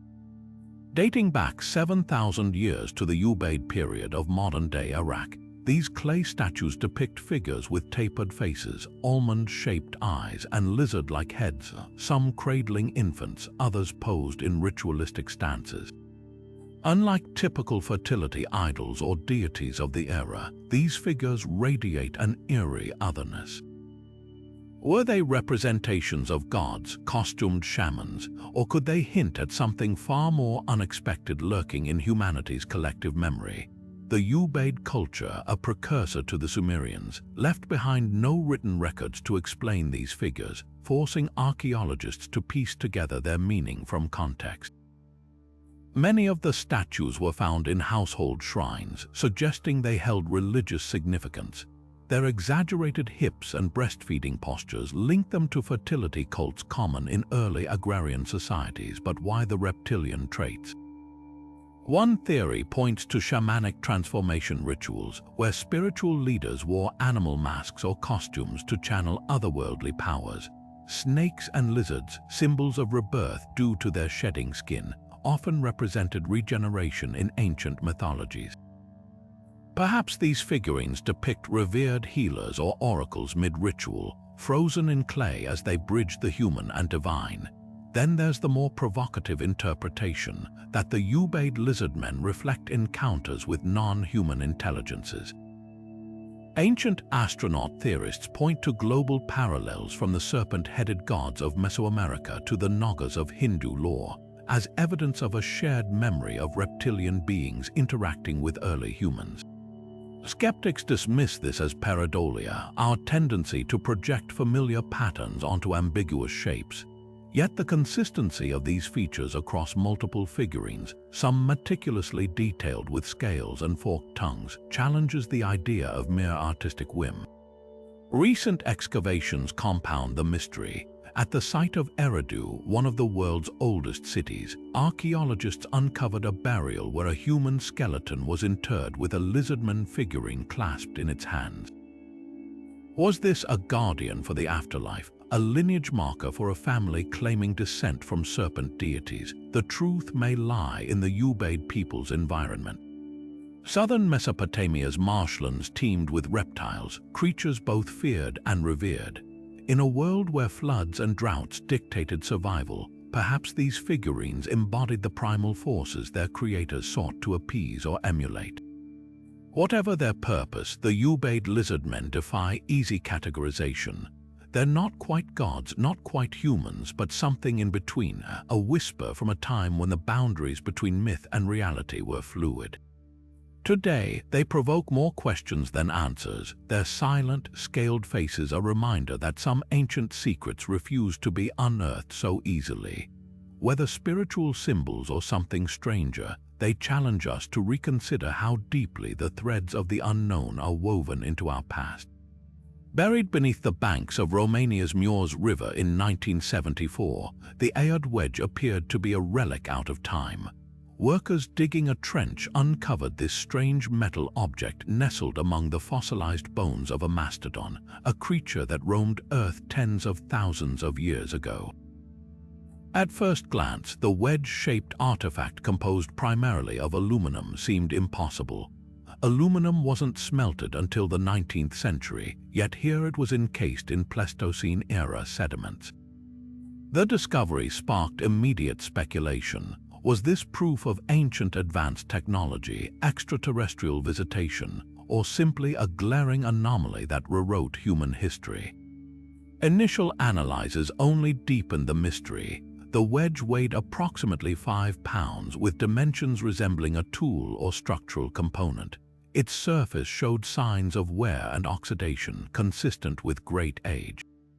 Most startling of all were the lab results. The metal alloy contained 12 different elements, including aluminum, copper, zinc, silicon, and traces of cadmium, an unusual composition for modern industrial aluminum. For decades, these findings fueled theories that the wedge might be part of a prehistoric machine, a fragment of some lost civilization's technology far beyond what archaeologists had documented. The idea wasn't entirely fringe after all. If the Antikythera Mechanism proved ancient Greeks had complex gear systems, why couldn't another culture have developed metallurgy millennia ahead of schedule? But science eventually unraveled the enigma. Detailed metallurgical studies in the 21st century revealed the wedge's composition matched alloys used in 20th century heavy machinery, particularly excavator teeth from construction equipment. The high cadmium content, once thought mysterious, turned out to be a common anti-corrosion additive in industrial metals. As for how it ended up buried alongside Ice Age fossils, the answer lay in geology. The site where the wedge was found had been heavily disturbed by modern construction and mining activity. The mastodon bones weren't in their original resting place. They'd been redeposited by water or human activity, mixing ancient and modern elements in a deceptive stratigraphic sandwich. The wedge likely fell from a digging machine in the 1950s or 60s, only to be rediscovered later in a context that made it seem impossibly old. Yet the Aod wedge's legacy endures as a cautionary tale in archaeology. It reminds us how easily our eagerness to rewrite history can override critical thinking, how a single out-of-place artifact can ignite wild theories before all explanations are exhausted. The wedge wasn't a doorway to forgotten advanced civilizations, but its story does reveal something equally profound about human nature, our endless hunger for mysteries, and how readily we reshape the mundane into the miraculous when the past refuses to fit our expectations. Sometimes the most extraordinary artifacts aren't those that change history, but those that expose how desperately we want them to.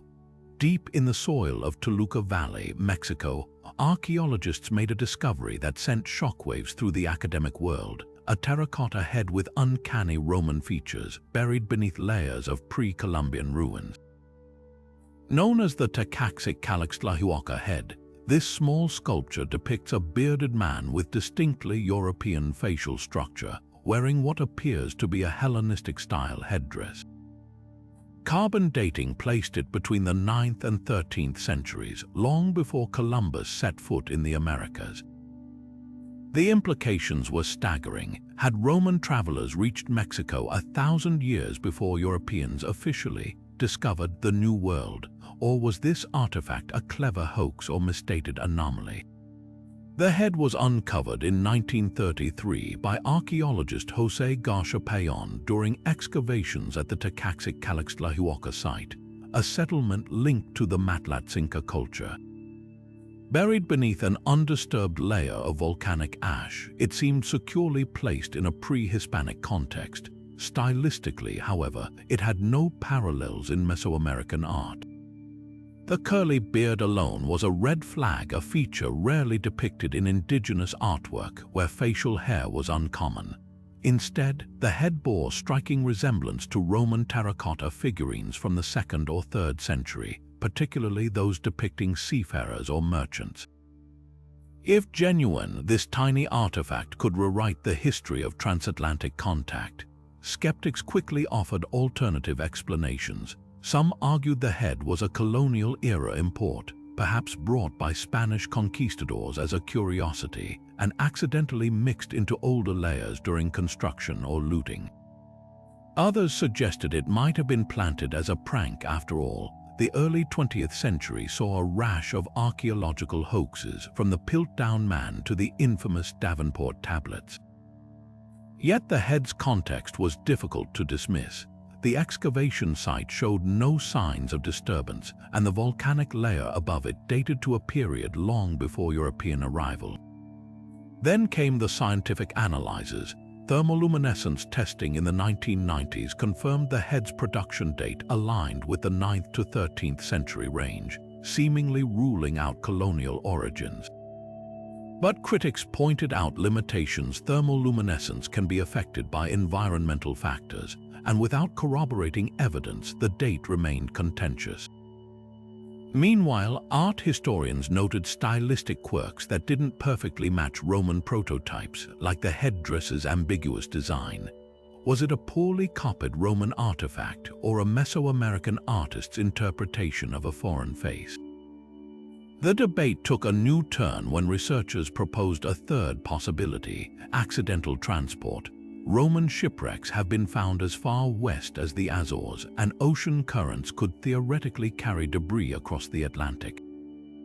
Could a Roman figurine have drifted to American shores, becoming a revered object for local cultures? It wouldn't be the first time ocean currents surprised archaeologists. Japanese pottery fragments once washed up in Ecuador after a tsunami.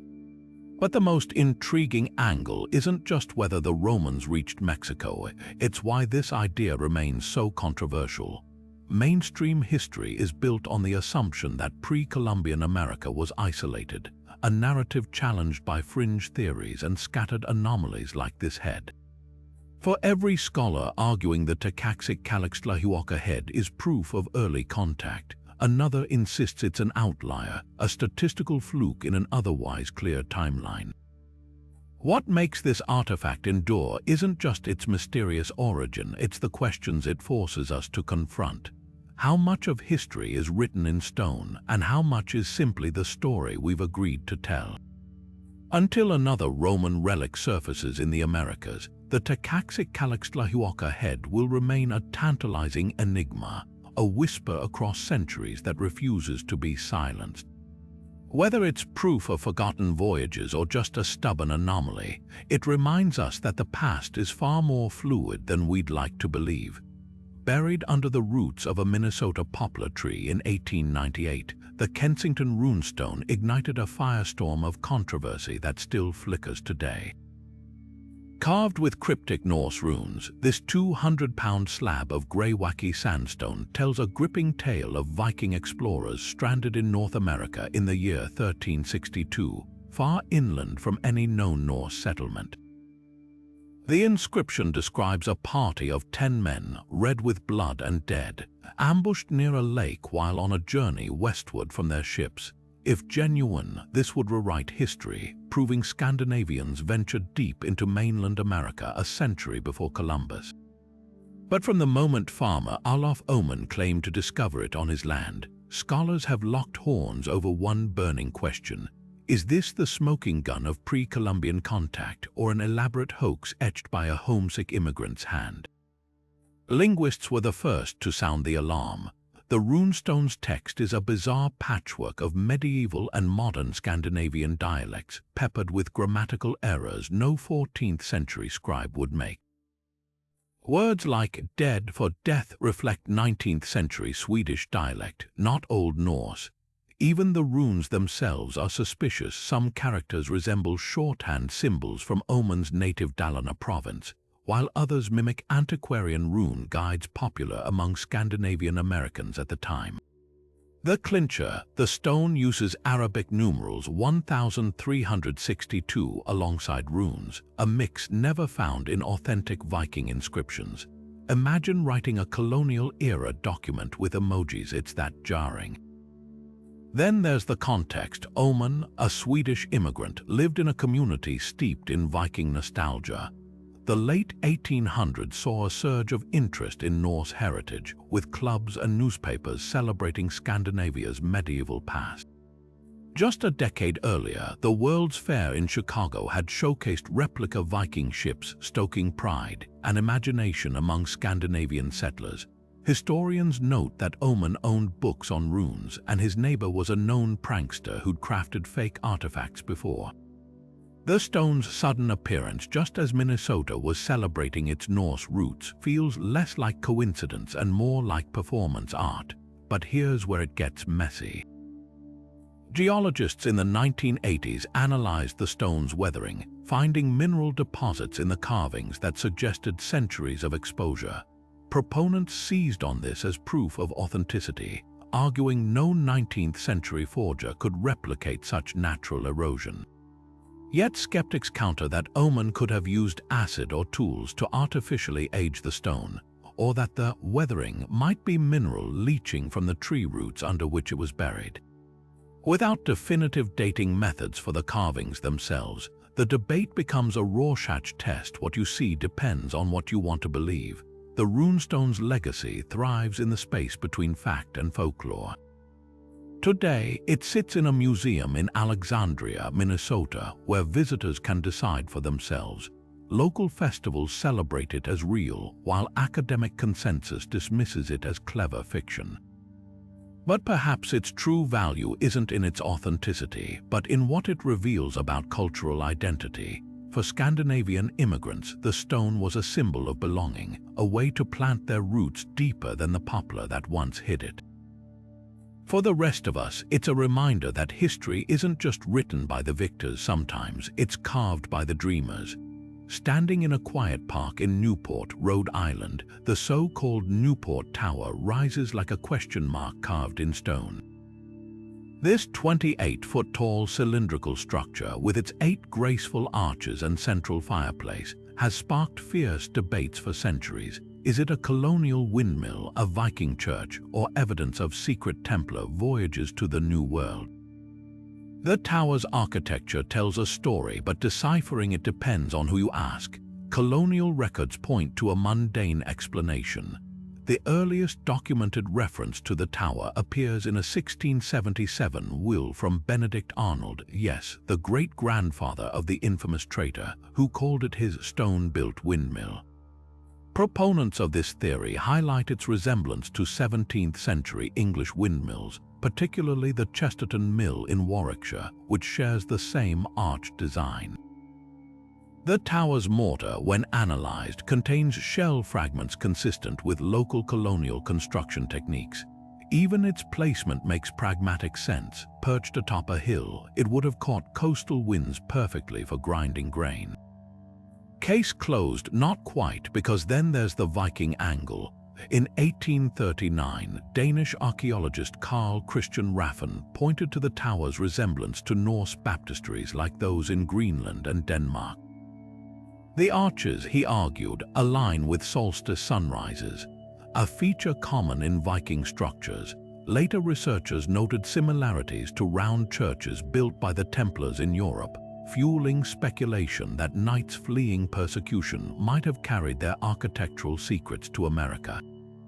The tower's stairway spirals counterclockwise, a subtle trait found in some medieval Norse buildings but unusual in colonial architecture. Science has stepped in to settle the debate and muddied the waters further. Radiocarbon dating of the tower's mortar places its construction somewhere between the mid-15th and mid-17th century, a frustratingly broad window that includes both late Viking expeditions and early colonial activity. The shell fragments in the mortar, they could support either theory, as Norse builders in Greenland also used seashells in their lime mixtures. But here's the twist: the tower's design includes quirks that don't fit neatly into any known tradition. The fireplace, for instance, is positioned oddly high on the wall, a feature absent in both colonial windmills and medieval Norse structures.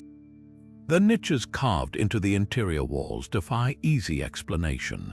Were they for storage, religious icons, or something else entirely? Even the tower's perfect alignment with cardinal directions feels intentional, as if its builders were encoding celestial knowledge into stone.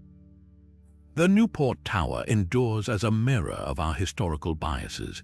Colonial historians see a windmill because it fits their narrative. Viking enthusiasts spot Norse craftsmanship because it validates their theories. Maybe the truth lies in between, or in something we haven't considered yet. Until new evidence emerges, the tower remains a silent sentinel, its arches framing not just the Rhode Island sky, but centuries of unanswered questions.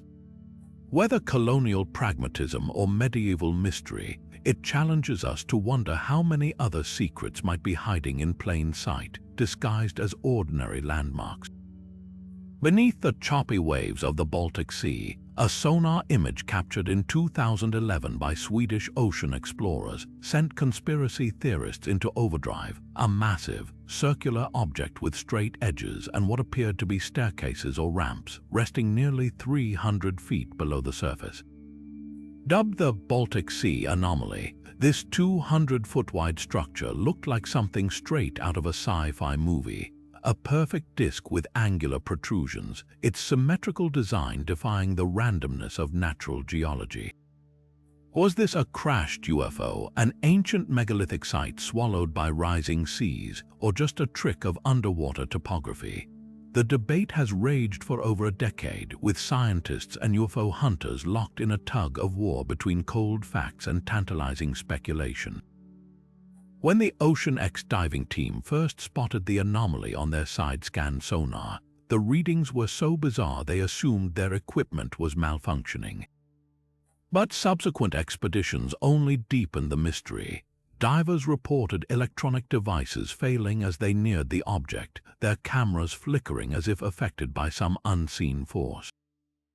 Samples retrieved from the site contained metals not typically found in seabed formations, including limonite and goethite materials that, under the right conditions, can conduct electricity.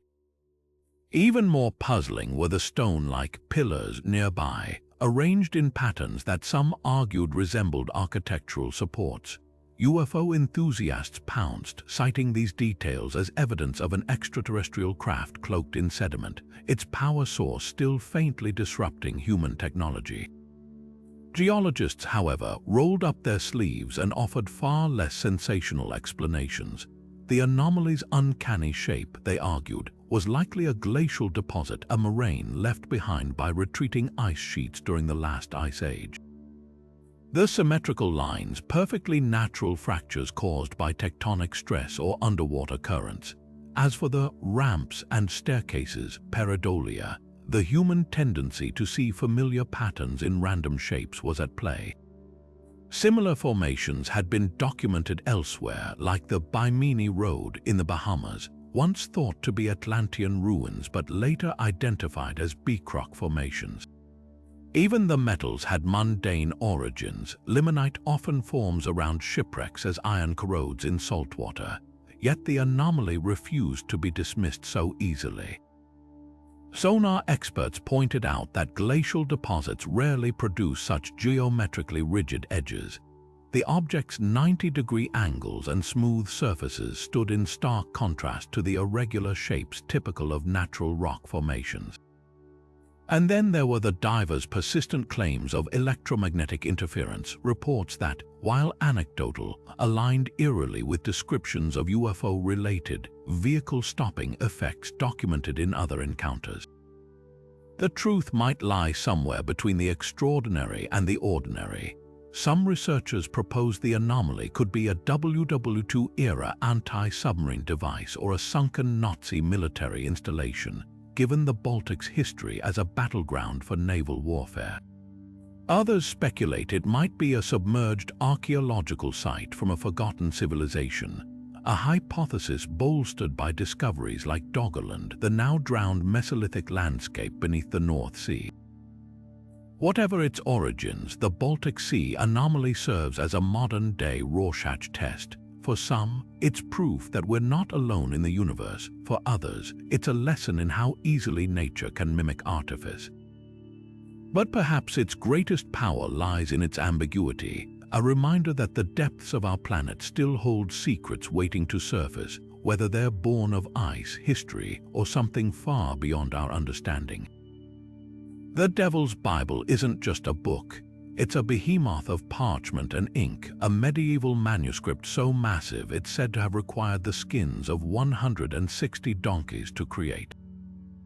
Officially known as the Codex Gigas, or Giant Book, this 13th century tome weighs nearly 165 pounds and stretches over 3 feet tall. But its size isn't what's earned it its sinister nickname. Tucked between its vellum pages lies an unsettling full-page portrait of the devil himself, horned, clawed, and glaring from the parchment as if daring readers to turn the page.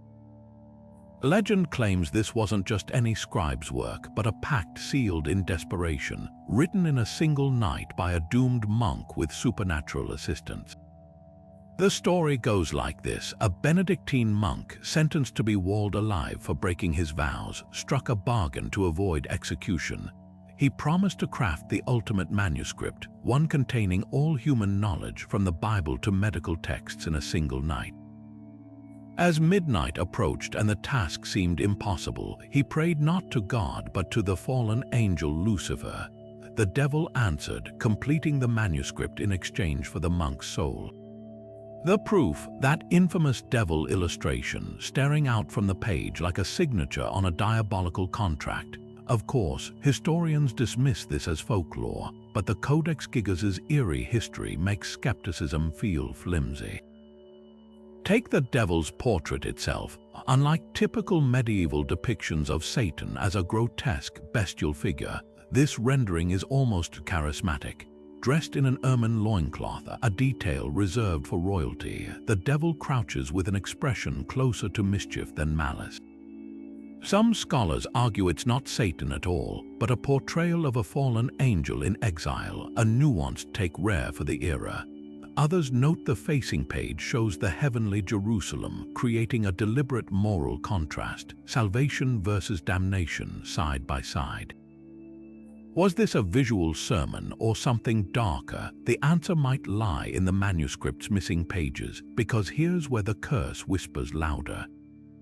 Folio 290, which reportedly contained mystical incantations, was razored out centuries ago. Who removed it and why remains unknown, even stranger. The Codex Gigas's journey reads like a chronicle of disasters. It survived fires, thefts, and the 30 Years' War, leaving a trail of owners who met untimely ends.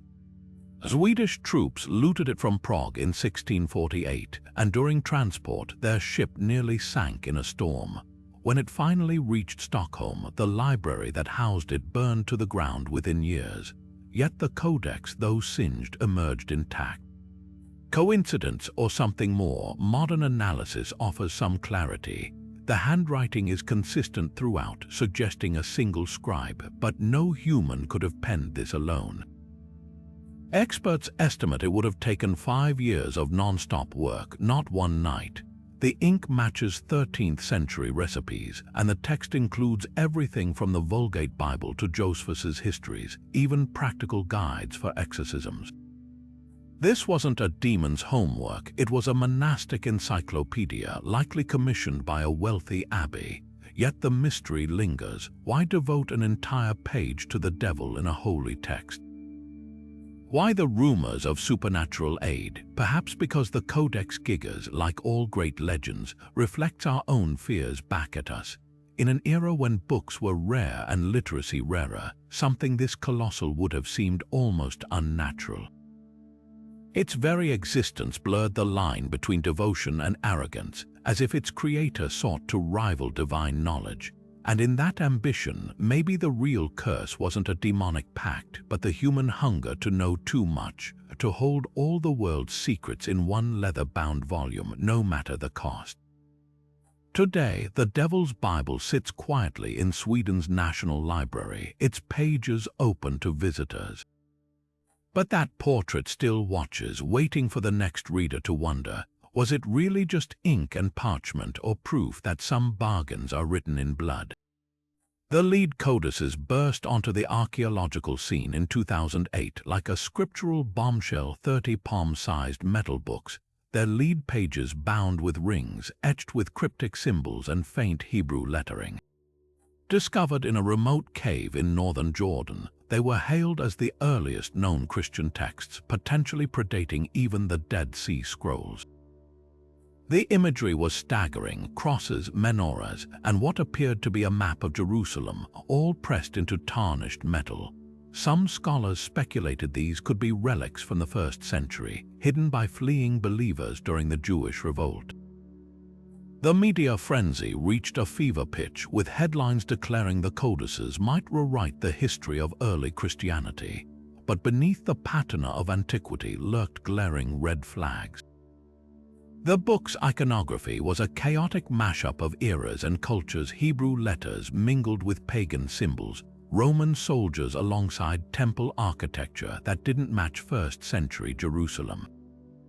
Most damning, the text was nearly gibberish, crammed with pseudo-Hebrew characters arranged as if copied by someone who'd never actually read the language. One scholar compared it to a child tracing letters from a foreign alphabet. Yet the codice's most persuasive advocate, British metallurgist David Elkington, insisted they were genuine, even claiming some pages bore a faint portrait of Jesus himself, a claim that made news cycles spin. Enter science. When the codices finally underwent rigorous testing, the truth was undeniable. Metallurgical analysis revealed the lead had been artificially aged using acid, a technique common among forgers. The corrosion patterns didn't match natural oxidation over millennia, but rather chemical treatments applied in recent decades. Then came the smoking gun. Tiny traces of modern machining marks were found along the edges of the rings, evidence of 20th century tools. The ancient bindings had likely been crafted with a hardware store drill. How did these crude forgeries deceive so many? The answer lies in the seductive power of narrative. The codices emerged at a time when public appetite for biblical archaeology was insatiable. Think Da Vinci Code mania. And their supposed connection to early Christianity overrode skepticism. They also preyed on a very human weakness, the desire to touch the sacred. Holding a metal book allegedly handled by 1st century believers was intoxicating, short-circuiting critical thinking. Even seasoned experts were momentarily blinded by the artifact's cinematic allure. The fallout was brutal. Academics who'd endorsed the codices retreated in embarrassment, while Elkington's credibility crumbled. Yet the codices left behind a cautionary tale about how easily archaeology can be hijacked by wishful thinking. Their legacy isn't in rewritten history, but in exposing how quickly the line between discovery and delusion can blur, especially when artifacts promise what we most want to believe. High in the ruins of the chapel of Monteseppi, Italy, a sword stands embedded in stone, not Excalibur, but a real medieval blade that refuses to loosen its grip on history.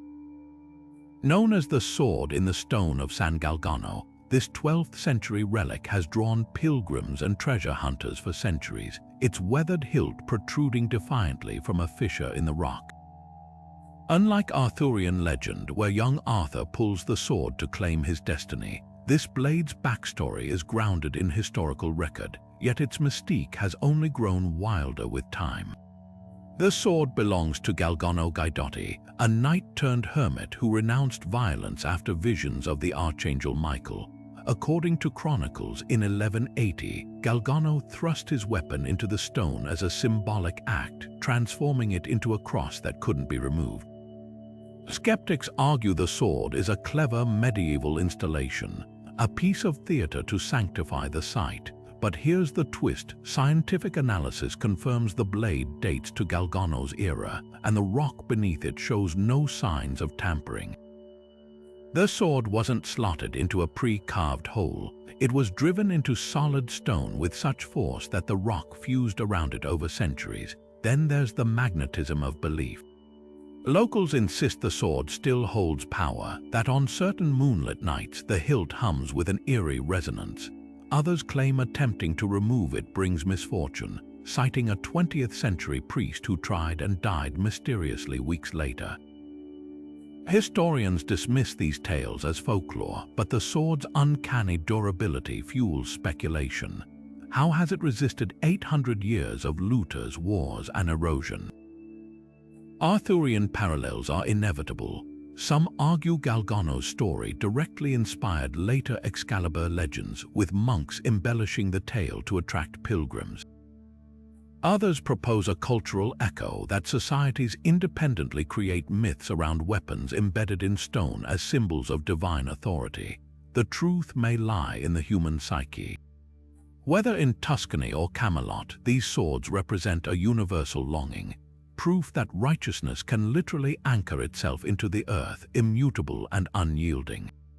Today, the sword sits encased in plexiglass, its legend as immovable as the blade itself. Visitors still press palms to the glass, half expecting the metal to tremble under their touch. Because some artifacts don't need magic to enchant us, they just need to defy expectation, standing stubbornly between history and myth, waiting for someone to believe. The Emerald Tablet isn't just an ancient text, it's the beating heart of alchemy, a single slab of enigmatic green stone said to hold the secrets of the universe in fewer than a dozen cryptic lines. Attributed to the mythical Hermes Trismegistus, a fusion of the Greek god Hermes and the Egyptian sage Thoth, this tablet's influence stretches across millennia, whispering its wisdom to everyone from medieval alchemists to modern occultists. Its most famous proclamation, "As above, so below," has become a mantra for spiritual seekers and scientists alike, encapsulating the idea that the cosmos mirrors the earthly realm and vice versa. But what does this elusive artifact really say, and why has it captivated minds for centuries? Dating the tablet is its own puzzle. While the earliest surviving versions appear in Arabic texts from the 8th or 9th century, legends claim the original was discovered in the hands of Hermes himself, entombed in an underground vault or clutched in a statue's grasp. The text's language is deceptively simple, yet each phrase is a Russian nesting doll of meaning. Take the line, "That which is below corresponds to that which is above, and that which is above corresponds to that which is below." On one level, it's a poetic nod to cosmic harmony. To alchemists, though, it was a blueprint for transformation, a guide to turning base metals into gold, yes, but also a metaphor for spiritual enlightenment. The prima materia, or primordial substance, wasn't just physical. It was the soul's raw potential waiting to be refined. The tablet's reach is staggering. Medieval alchemists like Albertus Magnus and Paracelsus pored over its words, interpreting them as coded instructions for the magnum opus, the great work of creating the philosopher's stone. Isaac Newton, often hailed as the father of modern physics, spent years translating and annotating the tablet, convinced it held truths about the nature of matter. Fast forward to the 19th century, and the tablet became a cornerstone of the Hermetic Order of the Golden Dawn, whose members, including Aleister Crowley, wove its principles into their rituals. Even Carl Jung saw it as a map of the psyche, its symbols reflecting the process of individuation, the integration of the conscious and unconscious mind. Modern occultism still vibrates with the tablet's energy. Contemporary alchemists decode its lines as meditative practices, while chaos magicians treat it as a flexible framework for manifesting change. Scientists, too, find eerie resonance in its words. Quantum physicists ponder how, as above, so below, might parallel the holographic principle, the idea that the universe's information is encoded at every scale. Yet for all its grandeur, the tablet's power lies in its ambiguity. Unlike rigid dogmas, it invites interpretation, allowing each era to project its obsessions onto its shimmering green surface, whether that's the quest for eternal life, the mysteries of the atom, or the algorithms of virtual reality. The Emerald Tablet's legacy isn't just in what it reveals, but in what it withholds. Its words are a mirror reflecting back whatever the seeker brings to it. And maybe that's the real secret, not a formula for gold, but a reminder that the greatest mysteries are the ones we're still unraveling, one glyph at a time. Deep in the scorching heart of Death Valley, where temperatures soar past 120 degrees and the cracked earth stretches endlessly under a merciless sun, lies one of nature's most baffling performances, the sailing stones. These hefty rocks, some weighing over 700 pounds, carve long, meandering tracks across the dry lakebed of Racetrack Playa, as if dragging themselves across the desert floor when no one is watching. For decades, their eerie movements defied explanation, spawning theories ranging from magnetic anomalies to alien pranks. But the truth, when scientists finally unraveled it, proved even stranger than fiction.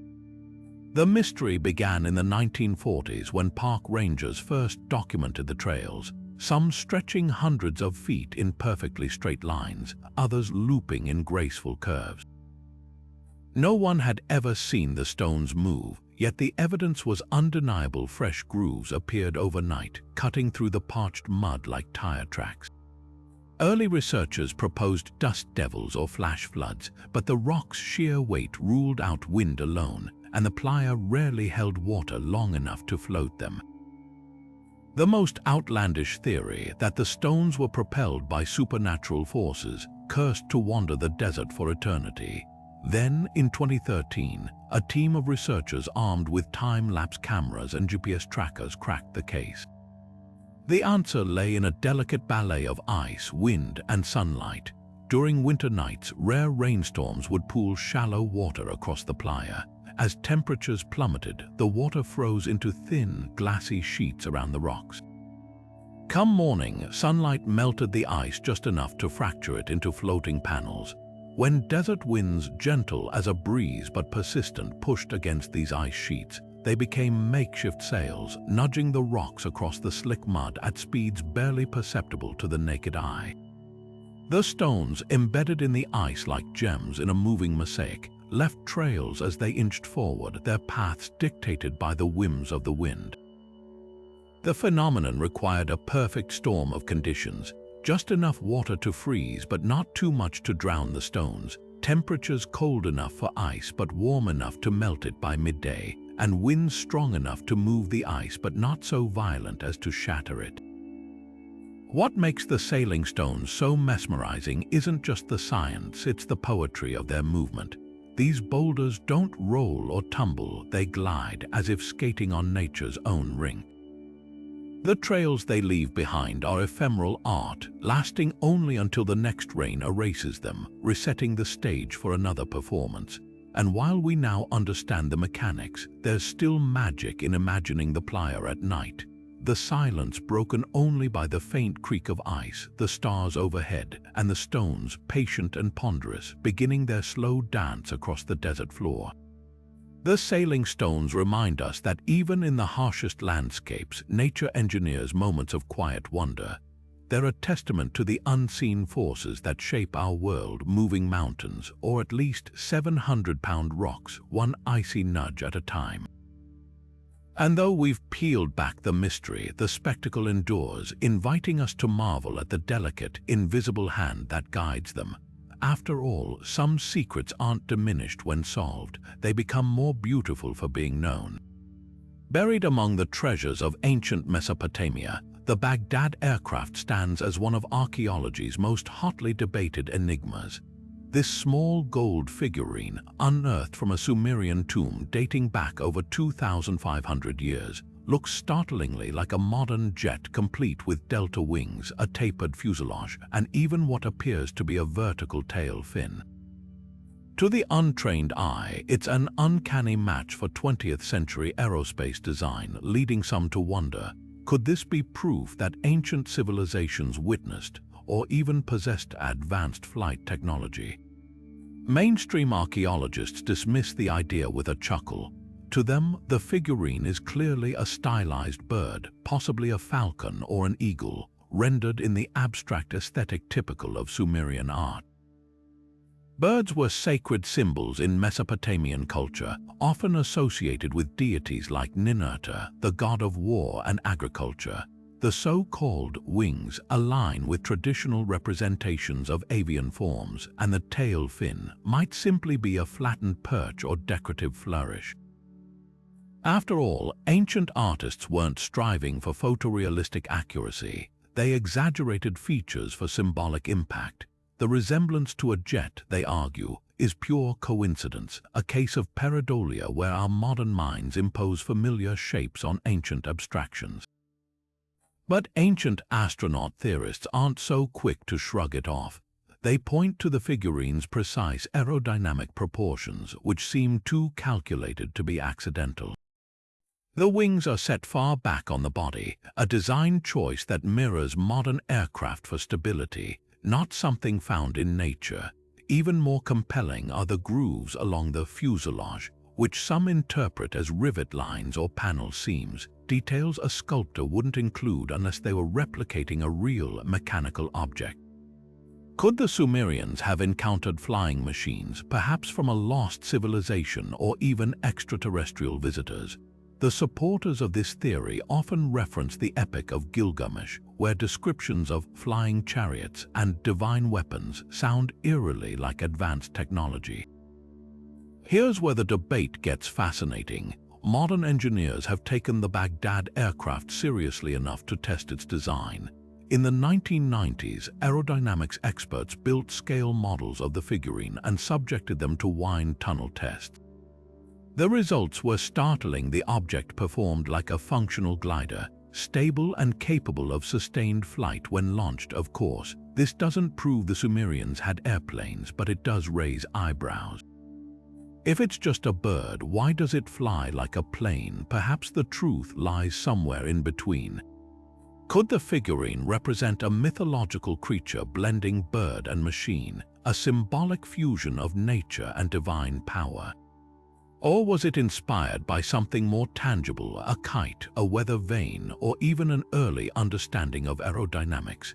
The Sumerians were brilliant astronomers and mathematicians. Is it so far-fetched to imagine them dabbling in flight concepts? The Baghdad aircraft refuses to be pigeonholed. Whether it's a sacred bird, a child's toy, or a relic of forgotten knowledge, it challenges our assumptions about the past. In the end, its greatest power isn't in proving ancient jets or debunking myth.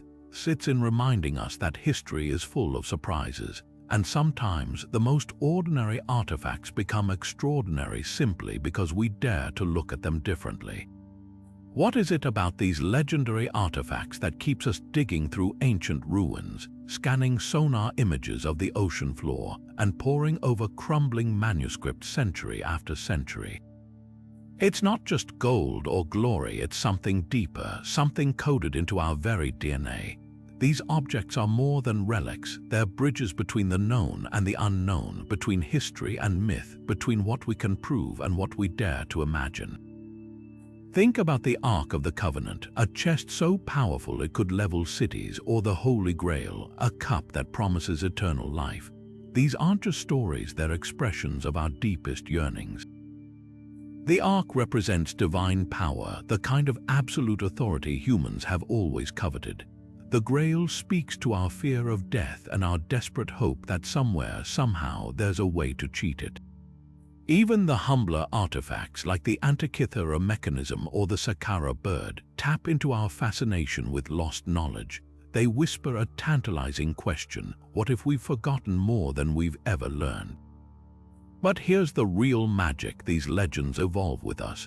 The same artifact can be a religious icon in one era, a scientific curiosity in the next, and a conspiracy theorist's smoking gun in another. The Voynich Manuscript baffled Renaissance scholars as a heretical puzzle. Today, it's a playground for AI researchers and UFO enthusiasts. The crystal skulls went from museum oddities to New Age talismans to exposed hoaxes, yet they still captivate us. Why? Because they're mirrors. Whatever we believe or want to believe, we see reflected back in these objects. The hunt itself is just as addictive as the prize. Oak Island's money pit isn't just a hole in the ground, it's a riddle that's outwitted generations, a physical manifestation of humanity's stubborn refusal to accept that some doors stay shut. The Copper Scrolls treasure map isn't frustrating because it's unsolvable. It's thrilling because it might be solvable if only we look at it the right way. These artifacts tease us with the possibility that the next clue, the next dig, the next breakthrough could change everything. So where does that leave us? Maybe the greatest treasure isn't the artifact itself, but the stories we build around it. The Emerald Tablet isn't valuable because it holds the secret to alchemy. It's valuable because for centuries, the smartest minds on Earth believed it did. The Fuente Magna bowl isn't just a piece of pottery. It's a reminder that history is full of gaps, and those gaps invite us to wonder, to argue, to dream. That's why this obsession isn't fading. If anything, it's growing. With every technological advance, every new tool for scanning pyramids or decoding scripts, we get closer to answers, but the mysteries only deepen. And that's the beauty of it. These artifacts don't just belong to the past, they belong to anyone willing to ask, what if? So what's your what if? Which artifact lingers in your imagination, refusing to let go? Share it below, because the most legendary artifacts aren't the ones locked in museums or buried in deserts. They're the ones that spark conversations, kindle curiosity, and remind us that the world is still full of wonders waiting to be found. The next great discovery might not rewrite history, but it could rewrite your story, and that's worth chasing.